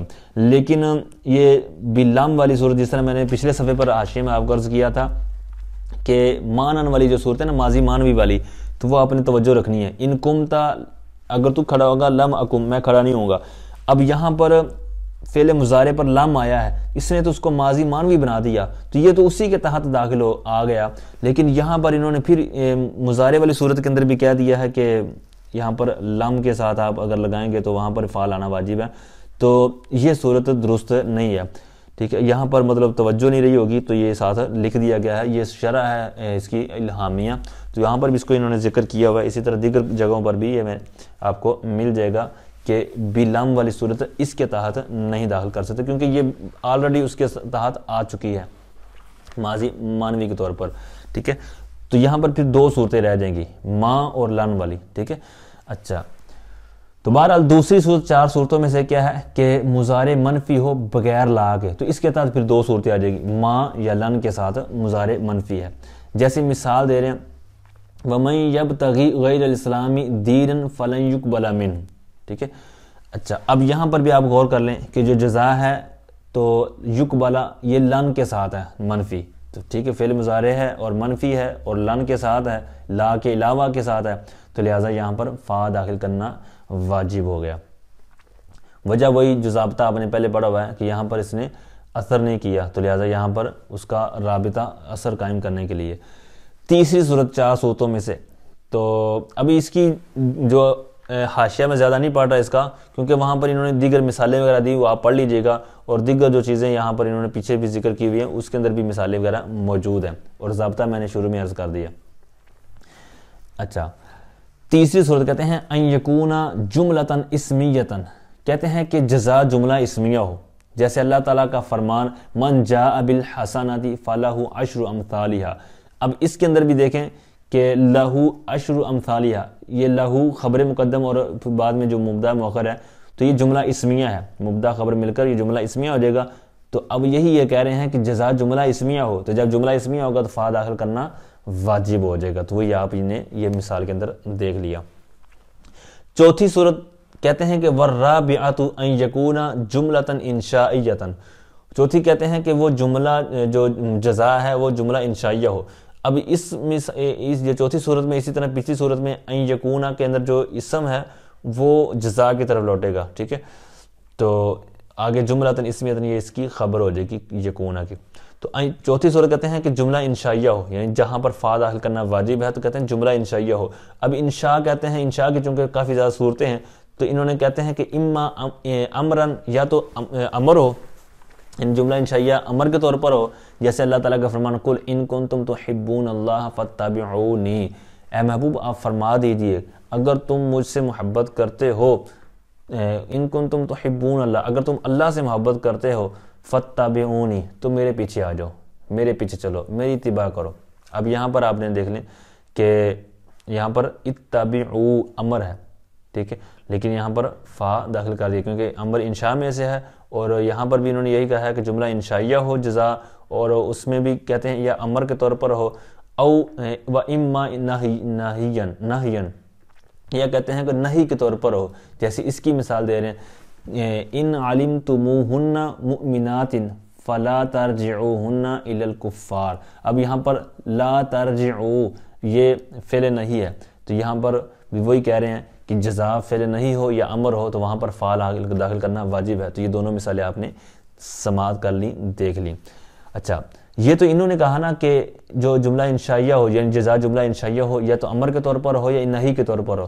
حاشیہ میں انہوں نے استفہام اور دعا کے تحت بھی یہ شامل کیا ہے. اس کی بھی انہوں نے مثال دی ہے ان اکرمتنی, اگر تو ہمارے ساتھ اکرام کرے گا, اگر تو ہمارا اکرام کرے گا, فیرحمک اللہ. تو یہاں پر آپ نے دیکھ لیا کہ یہاں پر فا آیا ہوا, یہاں پر یہ دعا کے معنی میں. اچھا یہاں تک 4 صورتیں ہوئی اور ان کے تحت مثالیں وغیرہ ذکر ہوئی. 5ویں صورت جو انہوں نے اوپر بیان نہیں کی, حاشیے میں انہوں نے بیان کی ہوئی, کہتے ہیں وَقَذَا يَجِبُ الْفَاءُ فِي الْجَزَاءِ فِي الصُّورَةِ الْخَامِسَةِ وَهِيَ أَن يَكُونَ الْجَزَاءُ مُضَارِعًا مُثْبَتًا. کہتے ہیں سین یا سوفا کے ساتھ مضارع مثبت ہونا, تو اس صورت میں بھی جزا یہ جو فا ہے یہ داخل کرنا واجب ہو جاتا ہے. اس کی بھی انہوں نے قرآن پاک سے مثال دی ہے وَإِن تَعَاثَرْتُمْ فَسَتُرْضَعُ لَهُ أُخْرَى. یہاں پر سین کے ساتھ فعل مضارع ہے تو اس کے اوپر فا داخل کیا ہوا ہے, اور یہ واجب کے تحت انہوں نے بیان کیا ہے. آگے جو عبارت ہے کہ وَقَدْ يَقَعُ إِذَا مَعَ الْجُمْلَةِ الْإِسْمِيَّةِ, یہ جو عبارت ہے یہ ایک سوال مقدر کا جواب ہے, یعنی یہاں پر ایک سوال پوشیدہ ہے, اس پوشیدہ سوال کا یہ جواب دیا گیا ہے. اب ذہن میں آتا ہے کہ بھائی وہ پھر سوال کیا ہے؟ تو سوال یہ ہے کہ بھائی جان یہ اعتراض کرنے والا یا سوال کرنے والا کہتا ہے کہ ابھی پچھلے صفحے پر آپ نے کہا ہے کہ یہ جو 4 صورتیں جو متن کے اندر بیان کی گئی ہیں تو ان صورتوں میں فا لگانا واجب ہے, یعنی فا وہاں پر رابطہ قائم کرنے کے لیے وہاں پر کیا لگائیں گے, فا وجوبی طور پر لگائیں گے. 4 صورتیں انہوں نے متن میں بیان کی تھی, 5ویں میں نے حاشیہ سے بیان کی تھی. اچھا تو اب یہ معترض یا سوال پیدا کرنے والا ایک سوال پیدا کرتا ہے کہ بھائی تیسری صورت جو آپ نے بیان کی تھی فا جہاں پر لگانا واجب ہے, وہ یہ بیان آپ نے کی تھی کہ ان یکون جملۃ اسمیۃ, کہ وہ جو جزا ہے وہ جملہ اسمیہ ہوگی تو وہاں پر کیا لگائیں گے, فا لگائیں گے اور لگائیں گے بھی وجوبی طور پر. اس کی انہوں نے مثال دی تھی کہ فَلَهُ أَجْرُ أَمْثَالِهَا. کہتے ہیں کہ اسی طرح کہ ہم آپ کو ایک مثال دکھاتے ہیں کہ وہاں پر جزا جملہ اسمیہ ہے, وہاں پر فا آنی چاہیے تھی لیکن آپ فا نہیں لے کے آئے, آپ نے تو اس کو وجوبی کے اندر بیان کیا ہے کہ وہاں پر واجب ہے. ہم آپ کو مثال دکھاتے ہیں اور وہ بھی مثال قرآن پاک سے ہے, لیکن یہ ہے کہ وہاں پر فا آئی نہیں ہے. تو اس کا جواب دے رہے ہیں, کہتے ہیں وَقَدْ يَقَعُ إِذَا مَعَ الْجُمْلَةِ الْإِسْمِيَّةِ مَوْضِعَ الْفَاءِ. کہتے ہیں بس اوقات, اب یہاں پر فعل مضارع پر قد لے کے ہیں تو پتہ چلا اس سے کہ یہ جو فا کی جگہ پر از جو آگے بیان ہو رہا ہے مسئلہ, تو یہ کبھی کبھی ہے تقلیل کے طور پر, یعنی کبھی کبھی ہوتا ہے, زیادہ تر فا ہی آئے گی لیکن کبھی کبھی اس کی جگہ پر اذا آ جاتا ہے. جیسا کہتے ہیں وقت یقع اذا, بس اوقات کبھی کبھار اذا واقع ہوتا ہے مع الجملۃ الاسمیۃ, جملہ اسمیہ کے ساتھ, موضع الفاء, فا کی جگہ پر. یعنی جہاں پر آپ نے ابھی پورا مسئلہ پچھلے صفحے پر پڑھا ہے کہ فا لگانا واجب ہو جاتا ہے, تو کہتے ہیں جملہ اسمیہ کے ساتھ بس اوقات فا کی جگہ پر اذا واقع ہوتا ہے. ٹھیک ہے, امید کرتا ہوں آپ کو بات یہ سمجھ آ گئی ہوگی اور یہ جو سوال کی قائم کیا گیا تھا اس کا جواب بھی آپ کو پتہ چل گیا ہوگا کہ کہتے ہیں کہ فا آنا چاہیے تھا لیکن کہتے ہیں بس اوقات جملہ اسمیہ کے ساتھ فا کی جگہ پر اذا واقع ہوتا ہے. ٹھیک ہے, اچھا یہ تو تھا سوال کا جواب. اب آگے اس کی مثال دیتے ہیں, کہتے ہیں وَإِن تُصِبْهُمْ سَيِّئَةٌ بِمَا قَدَّمَتْ أَيْدِيهِمْ إِذَا هُمْ يَقْنَطُونَ. اب یہاں پر اذا ہم کی جگہ پر اصل میں ہونا کیا چاہیے تھا, جو اصول کے مطابق فَهُمْ يَقْنَطُونَ, لیکن یہاں پر اس قاعدے کی روشنی میں یہاں پر اذا بھی آ سکتا ہے اور آیا ہوا ہے. ٹھیک ہے, اب سوال یہ پیدا ہوتا ہے کہ فا کی جگہ پر اذا کیوں؟ تو اس کا سمپل سا جواب انہوں نے حاشیے میں بیان کیا ہوا کہ ان کا معنی چونکہ قریب قریب ہے, یعنی فا کا اور اذا کا معنی ایک ایک ہی ہے. اب اذا سے مراد یہاں پر اذا مفاجاتیہ ہے. ٹھیک ہے, تو اذا مفاجاتیہ کا معنی اور فا جزائیہ کا معنی ان کا قریب قریب ہی معنی ہے کہ جس طرح فا جزائیہ یہ تاکید کے لیے آتی ہے تو اذا مفاجاتیہ بھی عادتاً ایک امر کے بعد دوسرے امر کے حدوث پر دلالت کرتا ہے, تو اس میں بھی فا تکیبیہ کا معنی موجود ہے, تو اس لیے اس کو بھی لے کر آنا درست ہے. اس کی مثال ایک یہ اوپر, اور اسی طرح حاشیے کے اندر جو آپ نے پہلے کتابوں کے اندر بھی پڑھی ہوئی ہے کہ خرجت فاذا السبع واقف. ٹھیک ہے, اچھا دوسرا انہوں نے نیچے ذکر کیا ہوا کہ یہ جملہ اسمیہ پر ہی آئے گا, اور تیسری بات یہ ہے کہ اس سے یہ بھی پتہ چلا کہ یہ دونوں اکٹھے نہیں ہو سکتے, یعنی اذا اور فا اکٹھے نہیں ہو سکتے. فاذا وغیرہ جو عبارات کے اندر آپ نے دیکھا وہ الگ ہے, لیکن یہاں پر بات ہو رہی ہے اس طور پر جو ابھی ہم فا کے وجوب والی صورتوں کے تحت ہم آگے پڑھتے چلے آ رہے ہیں. ٹھیک ہے, تو یہاں پر یہ دونوں آپس میں جمع نہیں ہو سکتے فاذا والی صورتوں میں, یعنی یہ جو اس کی جگہ پر جو رکھنے کی بات کی گئی نا. آگے وَإِنَّمَا تُقَدَّرُ إِن بَعْدَ الْأَفْعَالِ الْخَمْسَةِ, یہاں سے ایک بات بیان کرنے لگے ہیں کہ کن کن مقامات پر ان مقدر ہوتا ہے. اب یہ کیا معاملہ ہے؟ تو یہ وہی معاملہ ہے جو انہوں نے شروع میں ہم کو بتایا تھا. شروع میں جب فصل شروع ہوئی تھی تو انہوں نے بیان کیا تھا کہ یہ عوامل جزم دیتے ہیں, لم, لما, لام امر, لائے, نہیں. پھر جو آگے تھا تو کہتے ہیں کلم المجازات, تو کلم المجازات کو انہوں نے جب آگے بیان کیا تھا تو ان میں سے سب سے آخری تھا وہ تھا ان مقدرہ. ٹھیک ہے, تو اب اس کی تفصیل شروع کر رہے ہیں کہ ان مقدرہ کہاں کہاں ہوتا ہے.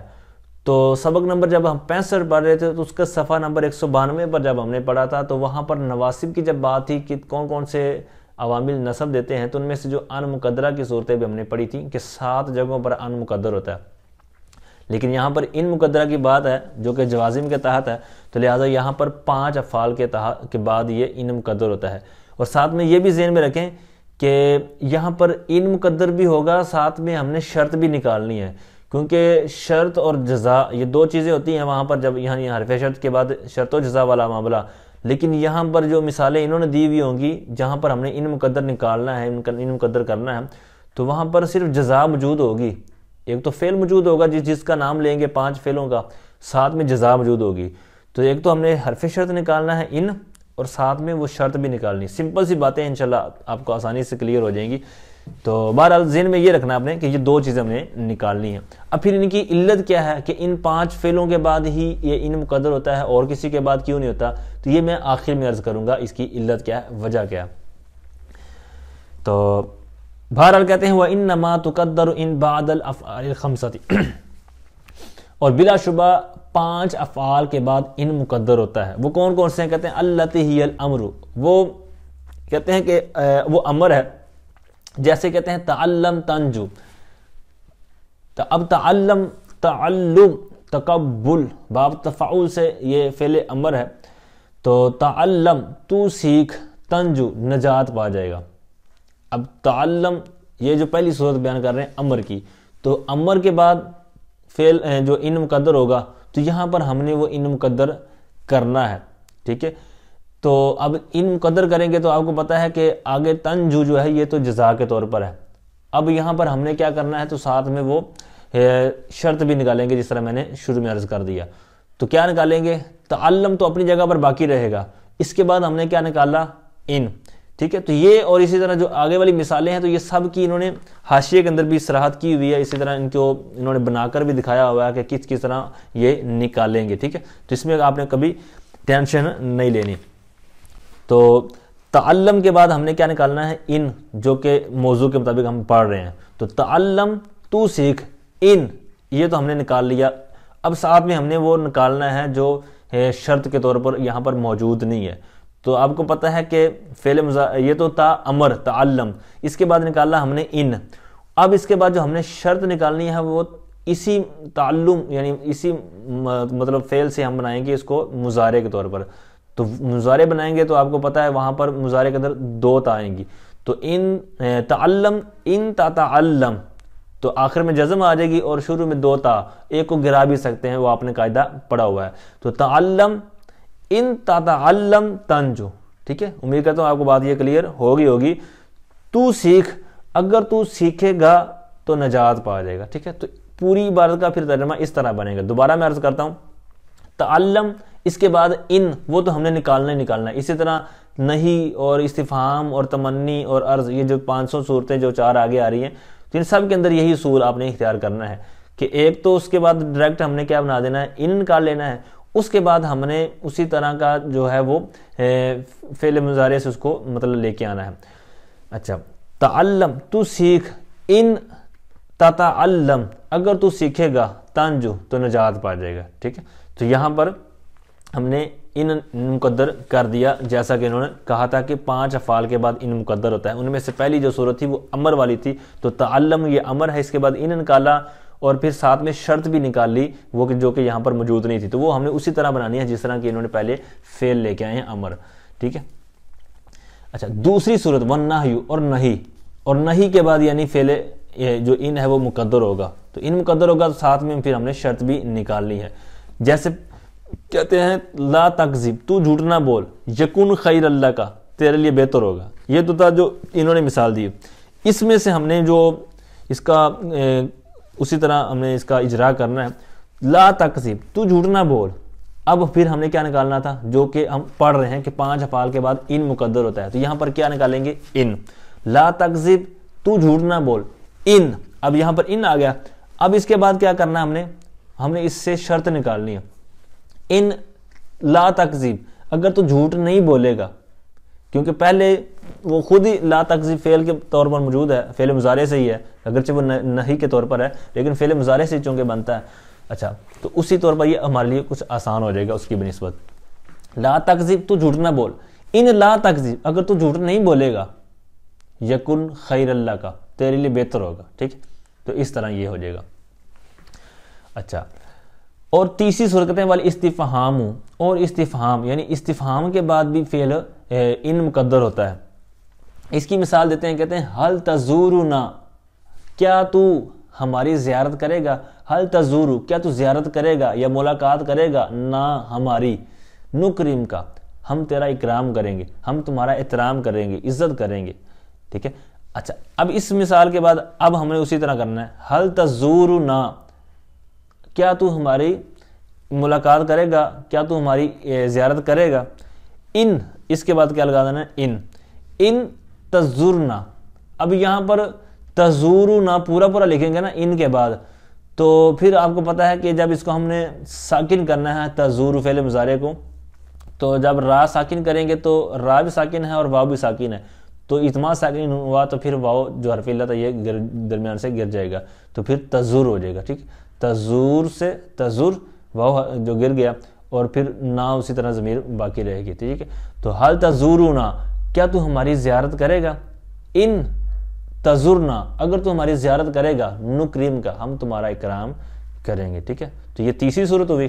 آگے چوتھا فعل بیان کرتے ہیں وَالتَّمَنِّی نحو لیتک عندی اخدم کا، اور فعل تمنی کے بعد ان مقدر ہوگا اور ساتھ میں اسی طرح شرط نکالیں گے. جیسے مثال دیتے ہیں لیتک عندی، کاش کہ تو میرے پاس ہوتا، اخدم کا، میں تیری خدمت کرتا. تو اب اسی طرح لیتک عندی، کاش کہ تو میرے پاس ہوتا، ان تکن عندی، اگر تو میرے پاس ہوتا، اخدم کا، میں تیری خدمت کرتا، ٹھیک ہے. تو اسی طرح یہاں پر بھی کیا ہے، ان بھی نکال دیا اور ساتھ میں جو شرط بھی نکال دی. اچھا پانچویں صورت، اس میں تھوڑا سا آپ نے غور بھی کرنا ہے، نہ غور کر پائے تو میں عرض کروں گا. والارض، اور یعنی پانچواں فعل جو ہے عرض، تو عرض کے بعد بھی کیا ہے، ان مقدر ہوگا، ساتھ میں وہ شرط بھی ہم پھر نکالیں گے. مثال دیتے ہیں، کہتے ہیں الا تنزل بنا تصب خیرا، الا کیوں نہیں، تنزل بنا تو اترتا ہمارے پاس، تو ہمارے پاس کیوں نہیں اترتا، یعنی کیوں نہیں آتا، کیوں نہیں پڑاؤ کرتا، تصب خیرا کہ تو بھلائی کو پائے، یعنی تو ہمارے پاس کیوں نہیں آتا کہ تو بھلائی کو پاتا. اچھا تو یہ ہے ایک التجا، ایک عرض. اب یہاں پر بھی اسی طرح نکالیں گے الا تنزل بنا. اب پیچھے جو تھا جس طرح لا تکذب والی صورت تھی، لا تکذب تھا، تو وہاں پر ہم نے کیا کیا تھا کہ لا تکذب والی صورت، یعنی لا تکذب، ان لا تکذب یکن خیر اللہ کا، یعنی وہاں پر نفی تھی تو نفی کے بعد نفی نکالی تھی. لیکن یہاں پر ہم نے مثبت نکالنا ہے، اس کی انہوں نے صراحت حاشیے میں کی ہوئی ہے. یعنی اس کی جو ان مقدرہ کے بعد ان جب نکالیں گے ساتھ میں شرط نکالیں گے تو وہ نفی نہیں نکالیں گے، اگرچہ یہاں پر یہ نفی موجود ہے لا تنزل، لیکن حرف استفہام کی وجہ سے یہاں پر اس کو مثبت نکالیں گے. تو الا تنزل بنا، تو اب یہاں پر آپ نے آگے کیا نکالنا ہے، ان تنزل، ٹھیک ہے، وہ نہیں نکالیں گے لا کی صورت میں، یعنی منفی والا نہیں نکالیں گے. الا تنزل بنا، تو ہمارے پاس کیوں نہیں اترتا، ان تنزل بنا، اگر تو ہمارے پاس اترتا، تصب خیرا، تو بھلائی کو پاتا، ٹھیک ہے، بھلائی کو پہنچتا. اچھا جی، یہ تو 5 صورتیں انہوں نے بیان کر دی، امر، نہی، استفہام، تمنی اور عرض. ان 5 افعال کے بعد کہتے ہیں کہ ان مقدر ہوتا ہے. اب ان مقدر ہوتا ہے اور ساتھ میں پھر شرط بھی ہم نے نکالی، وہ بھی سمپل سی بات تھی کہ اسی فعل کی مناسبت سے ہمیں ایزیلی کلیئر ہو جاتا ہے کہ کیا نکالنا ہے، ٹھیک ہے. آگے کہتے ہیں وَبَعْدَ النَّفْيِ فِي بَعْدِ الْمَوَادِعِ، کہتے ہیں بعض جگہوں میں نفی کے بعد، یعنی ان مقدر ہوتا ہے بعض جگہوں میں نفی کے بعد. جیسے مثال دے رہے ہیں لا تفعلوا شرا یکن خیر لک، تم شر نہ کرو، برا کام نہ کرو، تمہارے لیے بہتر ہوگا. اچھا اس مقام پر بعض کتب کے اندر، بعض شروحات کے اندر، جس طرح الہامیہ جس کی شرح ہے ہدایت النحو کی، تو وہاں پر بھی انہوں نے اس بات کو بیان کیا ہے کہ یہ جو عبارت ہے کہ نفی کے بعد بھی ان مقدر ہوتا ہے، تو یہ صحو کے طور پر عبارت کتاب کے اندر آ گئی ہے. یعنی یہ یہاں آنی نہیں چاہیے تھی، لیکن یہ کاتب کی غلطی ہے. کتاب جو مصنف نے کتاب لکھی ہے، اس کے بعد جو کاتب کتاب لکھتے ہیں اس کو، تو جس طرح ہمارے ہاں پرنٹنگ کی غلطی ہو جاتی ہے، تو کاتب جو لکھنے والا ہوتا ہے تو اس سے یہ صحو ہو گیا ہے، انہوں نے یہ غلطی سے بات بیان کر دی ہے، بعد نفی والی ہونا نہیں چاہیے تھا. کیوں بھائی، اس کی وجہ کیا؟ کیونکہ اس کی وجہ کہتے ہیں کہ نفی جو ہے یہ خبر محض ہے، یعنی جس طرح یہ نفی ہے بعد نفی والی صورت، تو یہ خبر محض ہے، اس میں طلب کے معنی ہی نہیں ہوتے. اور ان وہاں مقدر ہوتا ہے جہاں طلب کے معنی ہو، جس طرح کے اوپر والی 5 صورتیں آپ نے پڑھی ہیں، تو وہاں پر طلب والا معنی تھا کسی نہ کسی اعتبار سے، اس میں تو کوئی طلب ہے ہی نہیں، ٹھیک ہے. تو اس لیے اس کا یہاں پر کوئی تک نہیں بنتا، ٹھیک ہے. تو اس لیے یہ صحو کے طور پر ہے. تو آپ بھی اس عبارت کو انڈر لائن کر لیں اور ساتھ میں ایک سائڈ پہ لکھ بھی لیں کہ یہ صحو کے طور پر ہے، تاکہ جب آپ آئندہ پڑھیں اور یا پڑھائیں اللہ کرے تو پھر آپ کو یہ بات ذہن میں رہے. اچھا جی، آگے کہتے ہیں وَذَلِكَ إِذَا قُصِدَ. اب یہ جو ان مقدر ہوگا ان افعال کے بعد، یعنی اوپر جو 5 صورتیں پڑھی تھیں وہاں پر جو ہم نے شرط بھی ساتھ نکالی تھی، تو یہ پھر ان مقدر کیوں ہوتا ہے؟ کہتے ہیں وَذَلِكَ إِذَا قُصِدَ أَنَّ الْأَوَّلَ سَبَبٌ لِلثَّانِي كَمَا رَأَيْتَ فِي الْأَمْثِلَةِ. کہتے ہیں اور یہ تو یہ سے مراد وہی جو پیچھے ہو چکا، یعنی 5 افعال کے بعد جو ان مقدر والی صورتیں ہم نے بھی پڑھی ہیں، تو یہ کب صلاحیت ہوگی اس کے اندر کیا ہر جگہ پر بھی اسی طرح کر سکتے ہیں ان مقدر والی، یا کوئی اس کی خاص کیٹیگری ہے؟ تو کہتے ہیں خاص اس کا اصول ہے، کہتے ہیں وذالک، اور یہ یعنی یہ جو ان مقدر والی صورتیں بیان کی گئی ہیں کہ ان مقدر ہوتا ہے 5 افعال کے بعد، کہتے ہیں یہ اس وقت ہے کہ جب قصد کیا جائے کہ پہلا دوسرے کے لیے سبب ہے، یعنی شرط و جزا والی جو جس طرح صورتیں ہوتی ہیں تو پہلا دوسرے کے لیے سبب ہو، جہاں پر یہ معاملہ بن رہا ہو نا کہ پہلا دوسرے کے لیے سبب ہے، ایک سبب ہے دوسرا مسبب ہے، تو اس صورت میں کہتے ہیں کہ یہ جو معاملہ کر سکتے ہیں کہ آپ وہاں پر ان مقدر کر سکتے ہیں، وگرنہ اس کی اجازت نہیں ہے، وگرنہ نہ اس کو جزم دیں گے بلکہ اس کو رفع پڑھنا واجب ہو جائے گا۔ تو بہرحال کہتے ہیں کہ یعنی یہ جو نصب ان مقدر والی صورتیں ہیں جو 5 افعال کے بعد ان مقدر ہوتا ہے، کہتے ہیں یہ اس صورت میں ہے کہ جب قصد کیا جائے، یہ اس وقت ہے جب قصد کیا جائے کہ پہلا دوسرے کے لیے سبب ہے، جیسا کہ آپ نے امثلہ میں دیکھ لیا، ملاحظہ کر لیا۔ اب اگر ایسا نہیں ہے، وہاں پر ایک دوسرے کے لیے سبب نہیں ہے، تو پھر کیا ہوگا؟ وہی جو میں نے پہلی بات عرض کر دی کہ جس طرح حاشیہ میں انہوں نے بیان کیا ہوا ہے کہ ایسا نہیں ہے، پھر وہاں پر پھر نہ تو جزم دیں گے اور نہ ہی ان نکالیں گے، بلکہ وہاں پر رفع پڑھنا واجب ہے۔ پھر رفع پڑھنے کی پھر عبارت کے حساب سے مختلف صورتیں ہیں کہ رفع کس طور پر ہے، کیونکہ بعض اوقات جس طرح کہتے ہیں کہ بالصفت، یعنی بعض اس صفت کے طور پر ہوگا، فَحَبْ لِي مِن لَدُنْكَ وَلِيًّا يَرِثُنِي، ٹھیک ہے، یہ تو پھر حال کے طور پر وہاں پر وہ مرفوع ہوگا، ثُمَّ أَذَرْهُمْ فِي خَوْضِهِمْ يَلْعَبُونَ، ٹھیک ہے، لاعبین کے معنی میں، او بالاستئناف، یعنی وہ جملہ مستأنفہ کے طور پر ہوگا، یعنی پیچھے والی عبارت کے ساتھ اس کا کوئی تعلق نہیں ہوگا، آگے وہ الگ طور پر وہ اس کا ایک معنی ہوگا، جیسے کم یدعوک الامیر، ٹھیک ہے۔ تو اس طور پر یہ پھر مختلف صورتیں ہو جائیں گی جب ایک دوسرے کے لیے سبب نہ ہو، لیکن جب ایک یعنی اول دوسرے کے لیے سبب ہو تو پھر وہی صورتیں جو اوپر آپ نے پڑھی ہیں کہ وہاں پر آپ ان مقدر کریں گے اور کر سکتے ہیں، اور پھر ساتھ میں شرط وغیرہ والی جو صورتیں آپ نے پڑھی ہیں۔ اچھا، جب ان نکالیں گے یعنی ایک دوسرے کے لیے سبب بن رہا ہے تو پھر اس کا کیا کیا انداز ہو جائے گا؟ تو انداز وہی ہو جائے گا جو ہم نے اوپر بنا لیا ہے، ٹھیک ہے۔ آگے والی بات آپ سادہ انداز میں پڑھ لیں، کہتے ہیں فَإِنَّ مَعْنَا قَوْلِنَا، بے شک ہمارے قول کا معنی، یعنی جو اوپر ہم نے گفتگو کی تھی، مثالیں دی تھی، تعلم تنجو، اسی طرح دیگر مثالیں، تو پھر ان کا مطلب کیا بنے گا کہ جب ایک دوسرے کے لیے سبب ہو وہاں پر ان بھی نکالیں گے، شرط بھی نکالیں گے۔ کہتے ہیں ہمارے قول کا مطلب یہ ہے کہ تعلم تنجو، یعنی یہ جو ہمارا قول تھا اس کا معنی یہ ہوگا کہ کہتے ہیں ان تتعلم تنجو، ٹھیک ہے، اسی طرح یعنی پوری بات، ایک تو تعلم تنجو، یہ مثالیں تو انہوں نے دی ہوئی ہیں، ساتھ میں جو میں نے ان کی اجراء کے طور پر یا جو سمجھے تھوڑی سی وضاحت کر کے ان کو آپ کو سمجھایا تھا کہ کس طرح وہ عبارت درمیان میں نکالیں گے، تو یہاں پر ایک مثال سے سمجھا رہے ہیں، بقیہ کہہ رہے ہیں کہ اسی طرح۔ تو تعلم تنجو ہوا ان تتعلم تنجو، یعنی ہمارے اس قول یعنی تعلم تنجو کا مطلب یہ ہے، ان تتعلم تنجو، تو سیکھ، اگر تو سیکھے گا تو نجات پا جائے گا، ٹھیک ہے۔ تو اس کا مطلب پھر یہ ہے اس مثال کا۔ اسی طرح دیگر جو مثالیں میں نے اوپر آپ کو ساری سمجھا دی ہیں، یہی یہ کہہ رہے ہیں کہ وَكَذَلِكَ الْبَوَاقِي، اسی طرح باقی صورتیں یعنی جو باقی مثالیں ہیں تو وہ بھی اسی طرح آپ ان کے بعد آپ ان نکالیں اور ساتھ میں شرط بھی نکالیں گے۔ اچھا، اب ایک دوسرے کے لیے سبب ہو تو اس وقت ان نکالیں گے، ان مقدر ہوگا اور پھر ساتھ میں شرط والی جو صورتیں ہیں۔ اچھا، تو اب اگر وہ ایک دوسرے کے لیے سبب نہ ہو تو پھر جس طرح کے نیچے سے میں نے مثالیں دی کہ وہاں پر مرفوع پڑھیں گے، اسی طرح ایک اس کے اوپر تفریح بھی پیش کر رہے ہیں، جو اوپر شرط لگائی تھی نا کہ ایک دوسرے کے لیے سبب ہو، یہ ہونا ضروری ہے، پھر وہاں پر ان مقدر ہوگا، وگرنہ یہ تو بہت عجیب و غریب بعض اوقات معنی بن جاتے ہیں اور کفر والی صورتیں بھی بن سکتی ہیں، جیسے کہتے ہیں فَلِذَلِكَ امْتَنَعَ قَوْلُهُ، کہتے ہیں اسی وجہ سے آپ کا قول ممتنع ہے۔ کون سا قول؟ لَا تَكْفُرْ تَدْخُلِ النَّارَ، کفر نہ کر جہنم میں داخل ہو جائے گا۔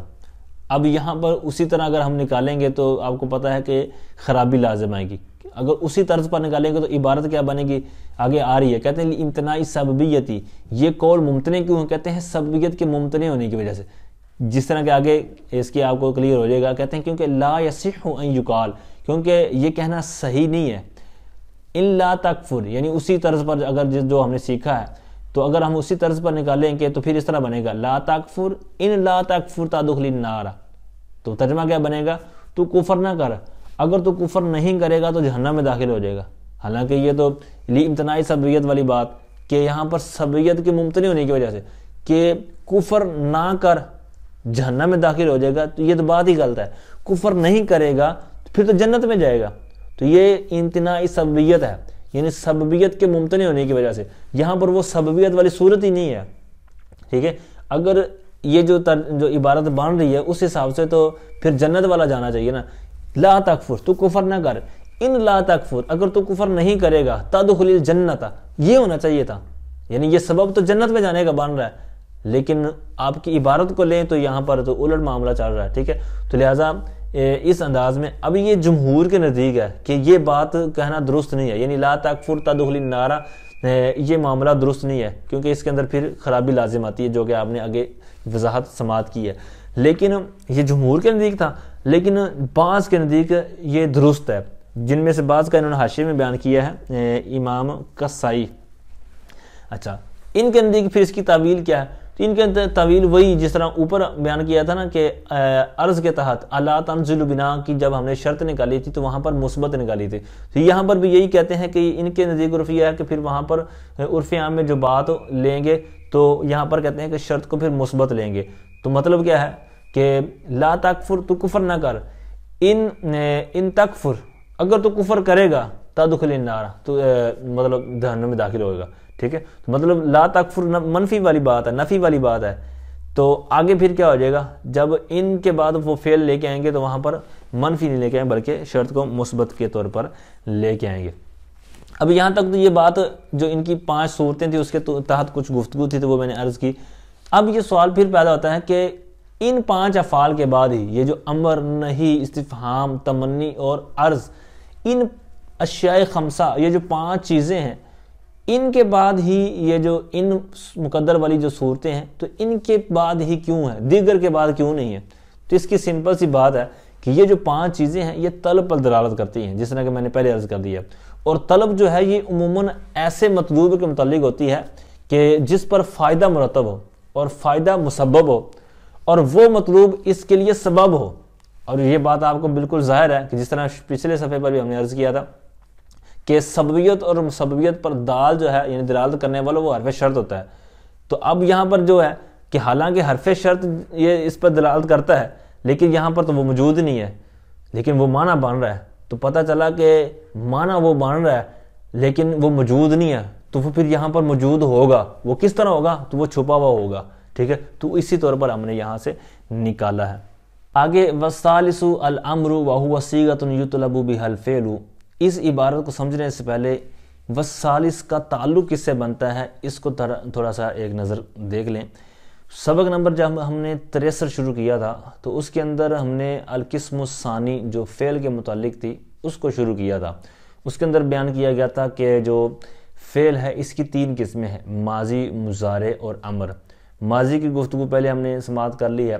اسی طرح مضارع اس کی گفتگو ہو رہی تھی، پھر اس کے اعراب بیان کیے گئے، پھر اسی طرح اس کے نواسب، جوازم. تو جوازم کی بات ابھی چل رہی تھی لیکن ابھی تک اس کی مکمل ہو چکی ہے. اب یہاں پر چونکہ آگے جو ایک قسم رہتی تھی تو امر کے متعلق تو اس کو دوبارہ شروع کر رہے ہیں. ٹھیک ہے، تو اس طرح یہ الاول الثانی الثالث، تو اس طرح اس کا تعلق اس عبارت کے ساتھ بنتا ہے. تو یہ صفحہ نمبر میرے خیال میں 186 تھا جب یہ ہم نے تقسیم کاری شروع کی تھی ماضی، مضارع اور امر کی. اب یہاں پر امر سے مراد بھی امر حاضر، معروف یا معلوم. ٹھیک ہے، مجہول اور دیگر نہیں ہے، کیونکہ یہ جو قسیم بنتی ہے تو ماضی، مضارع اور امر، تو یہاں پر وہی مراد ہے، امر حاضر معروف. یہاں پر صیغہ بھی اسی طرح بیان کریں گے اور طریقہ کار بھی اسی کا ہی بیان کریں گے. اچھا، پھر اس کے اوپر زیادہ چیزیں تو ہم نے یہ جو بھی ہم آگے پڑھنے جا رہے ہیں تو یہ صرف کے اندر زیادہ چیزیں اس طرح کی بیان کی جاتی ہیں. تو یہاں پر چونکہ ایک اس طور پر بات آ رہی تھی تو اس لیے یہاں پر بیان کر دیا. اگرچہ کچھ چیزیں صرف کی ہوں گی لیکن یہاں پر نحو کے اندر صرف کو نہیں ہم پڑھ رہے، بلکہ یہ سمجھیں کہ نحو کے اندر ایک صرف کا موضوع آ گیا تھا چھوٹا سا، تو اس کو حل کیا، ورنہ یہاں پر نحو کے طور پر ہم چیزیں ساری پڑھ رہے ہیں. ٹھیک ہے، اس طرح کے پیچھے بھی ایک اعتراض ہوا تھا ایک جگہ پر، وہاں پہ میں نے عرض کیا تھا. تو بہرحال اگر کوئی یہاں پر بھی اعتراض کرتا ہے تو اس کو کہیں گے بھائی یہ ہم نحو نہیں پڑھ رہے، اگرچہ یہاں پر صرف کی بات آ گئی ہے لیکن یہ ایک یوں کہہ لیں کہ ضمناً بات آ گئی ہے. اچھا جی، اب نحویوں کے نزدیک امر کی بھی دو طرح سے ان کی تقسیم کاری ہوتی ہے. ایک ہوتا ہے امر بالصیغہ، یعنی سیغے کے ذریعے وہ نام لیتے ہیں امر بالصیغہ، تو اس سے مراد امر حاضر معلوم یا امر حاضر معروف. اور امر بالحرف تو اس سے مراد ان کے ہاں دوسرا ہوتا ہے. اچھا اب یہاں سے اسی کو بیان کریں گے. کہتے ہیں والثالث الامر وهو صيغة يطلب بها الفعل من الفاعل المخاطب بأن تحذف من المضارع حرف المضارعة. آگے اس کا طریقہ کاری بیان کیا ہوا بأن تحذف سے، تو اصل تعریف المخاطب تک کیا. کہتے ہیں اور تیسری قسم، جو تین قسمیں تھی فعل کی، تو تیسری قسم کہتے ہیں الامر. اب یہاں پر ترجمہ بھی آپ اسی طرح ہی کر سکتے ہیں، اسی طرح ہی کریں گے کہ مطلب امر حاضر معروف. ٹھیک ہے، اور امر حاضر معروف وہ صیغہ ہے جس کے ذریعے فاعل مخاطب سے فعل طلب کیا جاتا ہے. اب کس طرح طلب کیا جاتا ہے؟ بِأَن تحذف سے آگے جو عبارت طریقہ کار بیان کر رہے ہیں بنانے کا، بعضوں نے کہا ہے کہ یہ فعل امر حاضر معروف کا یہ تتمہ ہے، یعنی اس کی تعریف کا یہ تتمہ ہے، یعنی اس کی تعریف کو گویا کہ اس عبارت نے اگلی جو طریقہ کار بیان کر رہے ہیں تو اس نے اس تعریف کو پورا کیا ہے. تو یہ بعض نے کہا ہے، لیکن بہترین قول یہی ہے کہ تعریف پہلے مکمل ہو چکی ہے، کیونکہ اگر یہ نام بھی ذکر کریں گا تو یہ تعریف مطلب ایک پورا معنی دیتی ہے، اس سے پورا ایک فائدہ حاصل ہوتا ہے. تو لہٰذا یہ تتمہ کے طور پر نہیں ہے، یہ ایک ایکسٹرا اس کا ایک اشتقاق کے طور پر اس کو طریقہ کار بیان کیا گیا کہ یہ بنتا کس انداز میں. تو کس انداز میں بنتا ہے تو آپ کو سارا کا طریقہ کار تو صرف کے اندر آپ نے پڑھا ہوا ہے. تو اب یہاں پر بھی اسی طرح جو آپ نے پڑھا ہے اس کو اپنے نظر میں رکھنا ہے. کہتے ہیں بِأَن تحذف، یہ کہ تو حذف کرے من المضارع، مضارع سے، یعنی فعل مضارع سے آپ جب امر بنا رہے ہیں تو وہاں سے آپ نے کان چھان کرنی ہے. کس انداز میں کرنی ہے؟ کہتے ہیں حرف المضارعاتی، یعنی حرف مضارع یعنی علامت مضارع ہے اس کو حذف کرنا ہے. تو حذف کرنے کا پھر کیا کرنا ہے؟ پھر غور کرنا ہے. ثم تنظر، پھر تو غور کر، پھر تو دیکھ، نظر کر. فَإِن كَانَ مَا بَعْدَ حرف المضارعاتی، کہ حرف مضارع کے بعد حرفاً ساکنن، یعنی یہاں پر صفت ہے، اس کا موصوف ہے حرف. تو فَإِن كَانَ مَا بَعْدَ حرف المضارعاتی، یعنی حرف مضارع یعنی علامت مضارع کے بعد، تو غور کر کے علامت مضارع کے بعد جو اگلا سٹیپ ہے، اگلا حرف ہے وہ ساکن ہے. تو ساکن ہے تو پھر چونکہ اگر اسی پر چھوڑ دیں تو ابتدا بالساکن سے تو محال ہے، یعنی ساکن سے ابتدا کرنا یہ محال ہے، لہٰذا پھر حمزہ وصل کریں گے. کہتے ہیں زدتا حمزۃ الوصل مضمومتاً، پھر مضموم حمزہ وصل کو اضافہ کر، مضموم حمزہ وصل کا اضافہ کر. کب؟ کہتے ہیں اس کے ساتھ قاعدہ لگا رہے ہیں ان دم ثالث، اگر اس کا تیسرا حرف یعنی عین کلمہ مضموم ہو تو پھر جو حمزہ وصل لگانا ہے اس کو ضمہ دیں گے، جیسے انصر. ٹھیک ہے، ینصرو سے انصر، تنصرو سے انصر. ٹھیک ہے. اچھا، تو جب یہاں سے تا گرایا تو نون ساکن تھا تو ابتدا بھی ساکن سے محال ہے چونکہ تا کرنا، تو لہٰذا یہاں پر حمزہ وصل لگا دیا. پھر عین کلمہ کی حرکت کی مناسبت سے اس پر دمہ لگا دیا. تو اب یہ عین کلمہ مضموم تھا تو اس کو مضموم کر دیا. تو اس کے برعکس دو صورتیں رہ گی، یا مفتوح ہوگا عین کلمہ یا مکسور ہوگا. تو ان دونوں صورتوں میں کسرہ ہی دیں گے حمزہ وصل کو. اس کی صورت آگے بیان کر رہے ہیں. کہتے ہیں وَمَكْسُورَةً ان فاتح او ان کاسرہ، اس کا بھی عبارت اسی طرح اضافہ مطلب عطف ہوگا. مطلب پیچھے تھا زدتا حمزۃ الوصل مضمومتاً، یہاں پر اسی پر عطف کریں گے زدتا حمزۃ الوصل مکسورتاً. ٹھیک ہے.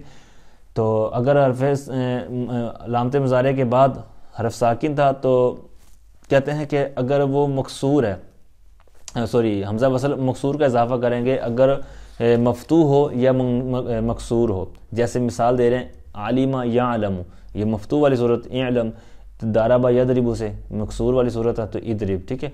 تو مکسور یا مفتوح والی صورتوں میں حمزہ وصل کو کسرہ دیں گے. اچھا، یہ طریقہ وہ آپ جو پہلے بڑا ہوگا، یہاں پر میں زیادہ ٹائم نہیں لگاؤں گا. وہ اسی طرح مطلب آپ استفعال سے مثال دے رہے ہیں استخرج. ٹھیک ہے، استخرج استنصر. اچھا جی، اب یہاں تک ایک سٹیپ ہوا کہ ماں بعد حرف ساکن ہو، یعنی علامت مضارع کو آپ نے گرایا ہے تو ماں بعد ساکن ہے، تو اس ساکن سے ابتدا تو محال ہے، تو لہٰذا پھر دو صورتیں ہیں وہ عین کلمے کے اعتبار سے وہ آپ نے سماعت کی. پھر آتی ہے بات کہ اگر وہ ساکن نہ ہو، متحرک ہو، تو پھر جب متحرک ہے اور متحرک سے آپ کو پتہ ہے کہ بات چل جاتی ہے، وہ ابتدا بھی ساکن والی صورت نہیں رہتی، تو لہٰذا یہاں پر کوئی چیز زائد یعنی حمزہ وصل نہیں لے جائیں گے. کہتے ہیں وہ ان کانا متحرکن فلا حاجت الی الحمزۃ، کہتے ہیں اگر وہ متحرک ہو یعنی علامت مضارع کے بعد والا حرف متحرک ہے تو کوئی بات نہیں، پھر کوئی حمزہ وصل کی حاجت نہیں ہے۔ جیسے مثال دیتے ہیں عید، ٹھیک ہے، وعاد یعید سے جب آپ نے تعید سے حمزہ علامت مضارع گرائی تو اسی طرح عید باقی ہے، تو لہٰذا یہاں پر آخر میں جو چینجنگ کرنی ہے وہ کریں گے، یعنی علامت مضارع جو لام یعنی لام کلمہ حرف علت وغیرہ ہو یا ساکن یا جزم دینے والی بات ہے وہ اپنی جگہ پر ہو گئے، لیکن حمزہ وصل کی بات ہو رہی ہے کہ وہاں پر اس کو پھر ضرورت ہی نہیں ہے۔ اسی طرح حاسب، یہاں پر بھی آخر میں ساکن کریں گے، جزم دیں گے، لیکن شروع میں ایسا کوئی معاملہ وصل والا نہیں کریں گے، ٹھیک ہے۔ یہ دو سٹیپ ہوئے کہ علامت مضارع کے بعد ساکن ہے یا نہیں۔ پہلی صورت میں ساکن تھا تو حمزہ وصل لے آئیں گے، پھر عین کلمہ کو دیکھ کر اس کی حمزہ وصل کے اوپر علامت لگائیں گے۔ دوسری صورت یہ ہے کہ وہاں پر اگر ہے متحرک تو پھر کوئی حاجت نہیں ہے، یہ جس پر حاجت نہیں ہے اسی پر آگے بات آئے گی۔ کہتے ہیں والامر من باب الافعال من القسم الثانی، یہاں پر پھر ایک اعتراض ہوتا ہے، یہاں پر یہ سوال مقدر کا جواب ہے۔ سوال یہ پیدا ہوتا ہے کہ بھائی آپ نے ابھی یہ کہا ہے کہ جو عین کلمہ کو آپ دے کر اس کی حمزہ وصل کو آپ نے مطلب دمہ دینا ہے یا جناب کسرہ دینا ہے، لیکن ہم آپ کو ایک مثال دکھاتے ہیں کہ باب افعال ہے، اس کی جو امر ہے اکرم، وہاں پر آپ اس کا عین کلمہ دیکھیں گے تو وہاں پر تو آپ نے کسرہ دیکھتے ہوئے، یعنی اکرم را پر کسرہ ہے تو کسرہ کو دیکھتے ہوئے آپ جناب پھر بھی آپ نے اس کو فتح دیا ہوا ہے، اکرم یعنی حمزہ پر فتح دیا ہوا ہے، تو یہ کیوں دیا ہوا ہے؟ حالانکہ یہاں پر آپ کے اصول کے مطابق جو آپ نے پچھلے صفحے پر بیان کیا ہے تو یہاں پر تو اکرم ہونا چاہیے تھا، کسرہ ہونا چاہیے تھا، لیکن آپ نے اکرم فتح دیا ہوا ہے، یعنی نہ دمہ دیا نہ کسرہ دیا، بلکہ آپ نے تیسری حرکت دے دی ہے، فتح دے دی ہے، تو یہ تو بہت عجیب سی بات ہے۔ ایک سوال پیدا ہوا تو جواب دیتے ہیں، کہتے ہیں والامر من باب الافعال من القسم الثانی، کہتے ہیں امر یعنی یہ جو آپ نے بات کی ہے اکرم والی، تو یہ جو امر ہے یہ قسم ثانی میں سے، یعنی باب افعال کا جو امر ہے یہ قسم ثانی میں سے ہے۔ تو قسم ثانی سے مراد یہ اوپر جو دو قسمیں بیان ہوئی نا کہ ماں بعد حرف یعنی علامت مضارع کے بعد حرف ساکن ہے یا نہیں ساکن، وَإِن كَانَ مُتَحَرِّكًا فَلَا حَاجَةَ، یہ قسم ثانی تھی کہ علامت مضارع کے بعد ماں بعد جو جو حرف ہے تو وہ متحرک ہے، تو یہاں پر بھی کہتے ہیں کہ اس قسم میں سے ہے۔ کیوں کیسے اس قسم میں سے ہے؟ کیونکہ کہتے ہیں کہ اکرم جو ہے، یعنی جس طرح اکرم یکرم جو پیچھے بھی بات آئی تھی تو وہاں بھی میں نے عرض کیا تھا کہ اکرم یکرم، تو یکرم جو ہے یہ اصل حالت پر نہیں ہے، یہ اصل میں تھا یو اکرم، لیکن وہاں پر جب اکرم یعنی حمزہ واحد متکلم پر جب بات چلتی ہے تو وہاں پر حمزہ تین یعنی مطلب دو حمزے جمع ہو جاتے ہیں، تو لہٰذا یہ ایک ناپسندیدہ اور ناگوار سی بات تھی نحات کے نزدیک، اہل عرب کے نزدیک، تو یہاں پر پھر اس کو حذف کیا گیا، تو اس کی مناسبت سے ساری جو صیغے ہیں گردان کے اس میں سے حذف کر دیا گیا۔ تو اب اصل صورت تھی یو اکرم والی، یعنی اس کے اندر حمزہ تھا، تو اب اس بنا پر پھر جب اس سے جب گرا کر تو وہ غائب کر دیا گیا، لیکن جب امر بنایا گیا تو اس غائب والے کو واپس لے آئے، تو لہٰذا یہ جو حمزہ ہے یہ وصل کا نہیں ہے، بلکہ یہ اس کا جو چھپا ہوا تھا حمزہ قطعی، تو یہ اس کو واپس لے کے آئے۔ حمزہ وصل ہوتا تو آپ کی بات ہم مانتے ہیں کہ بھائی ہم نے فتح دے دیا، چلو سوری کر لیتے ہیں، نہیں، لیکن یہاں پر وہ صورت نہیں ہے، بلکہ یہاں پر تو جو حمزہ لے کے آئے ہیں یہ تو قطعی ہے، یہ تو جو اس کا چھپا ہوا تھا تو یہ اس کو ہم نے واپس لے کے آئے ہیں، ٹھیک ہے، تو لہٰذا یہاں پر یہ لازم نہیں آتا جو آپ اشکال پیدا کر رہے ہیں، ٹھیک ہے۔ تو یہی انہوں نے کہا ہے کہ والامر من باب الافعال، کہ باب افعال میں سے جو امر ہے یہ قسم ثانی میں سے ہے، تو لہٰذا یہاں پر وہ حمزہ وصل والی صورت نہیں ہے، بلکہ اس کا مطلب یوں سمجھے کہ ماں بعد یعنی تو اکرم سے جب آپ نے بنایا ہے تو علامت مضارع حذف کیا تو اکرم وہ اپنی اصل حالت پر موجود ہے، تو وہ متحرک ہے، وہ تو ساکن ہے ہی نہیں، تو نہ تو حمزہ وصل لے کے آئے ہیں نہ ساکن والی صورت ہے، بلکہ وہ تو اکرموں سے تو ایک تو آخر میں جزم دی اور جناب علامت مضارع گرایا، تو اکرموں سے تاگ جب گرایا اور آخر ساکن کیا تو اکرم بچا، ٹھیک ہے۔ اچھا آگے کہتے ہیں وَهُوَ مَبْنِيٌّ عَلَىٰ عَلَامَةِ الْجَزْمِ، یعنی امر کہتے ہیں علامت جزم پر مبنی ہوتا ہے، جیسے اس کی آگے مثالیں دے رہے ہیں ادرب اغزو ارمی اسعا ادربا ادربو۔ اچھا یہ ساری مثالیں انہوں نے الگ الگ طور پر دی ہیں، یہ اس بنیاد پر دی ہیں کہ علامت جزم انہوں نے کہا نا کہ وہ مبنی ہوتا ہے، یعنی امر علامت جزم پر مبنی ہوتا ہے، تو آپ کو پتہ ہے کہ علامت جزم یہ تین ہیں، یا تو سکون، یعنی جس طرح فعل مضارع یہ بھی مطلب جب اس کو جزم دیتے ہیں تو وہ جزم یا تو سکون کے طور پر ہوتی ہے یعنی ساکن کر دیتے ہیں، یا حرف علت جو حذف کر دیتے ہیں، یا نون اعرابی کرا دیتے ہیں.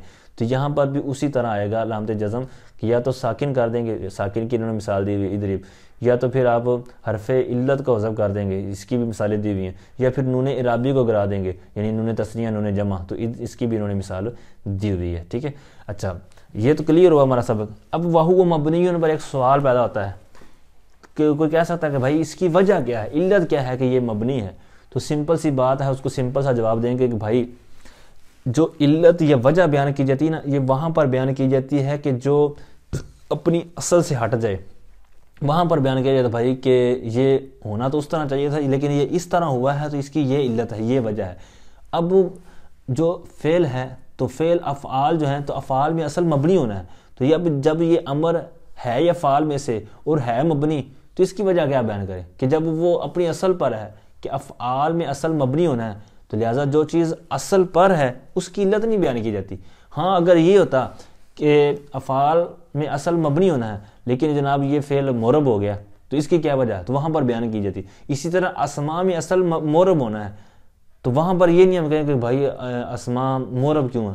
وہاں پر اگر اسم مبنی ہو جائے تو پھر ہم پوچھیں گے کہ بھائی اس کی وجہ کیا ہے کہ یہ اسم مبنی ہے کیونکہ یہ اپنی اصل سے ہٹ گیا ہے. ٹھیک ہے، تو اسی طرح یہاں پر ہے تو اس کا جواب پھر نہیں دیا جائے گا. اس کی پھر اور بھی حاشیے کے اندر بہت زیادہ گفتگو ہے، پچھلے صفحات پر بھی میں نے آج اتنا اس کے اوپر فوکس نہیں کیا.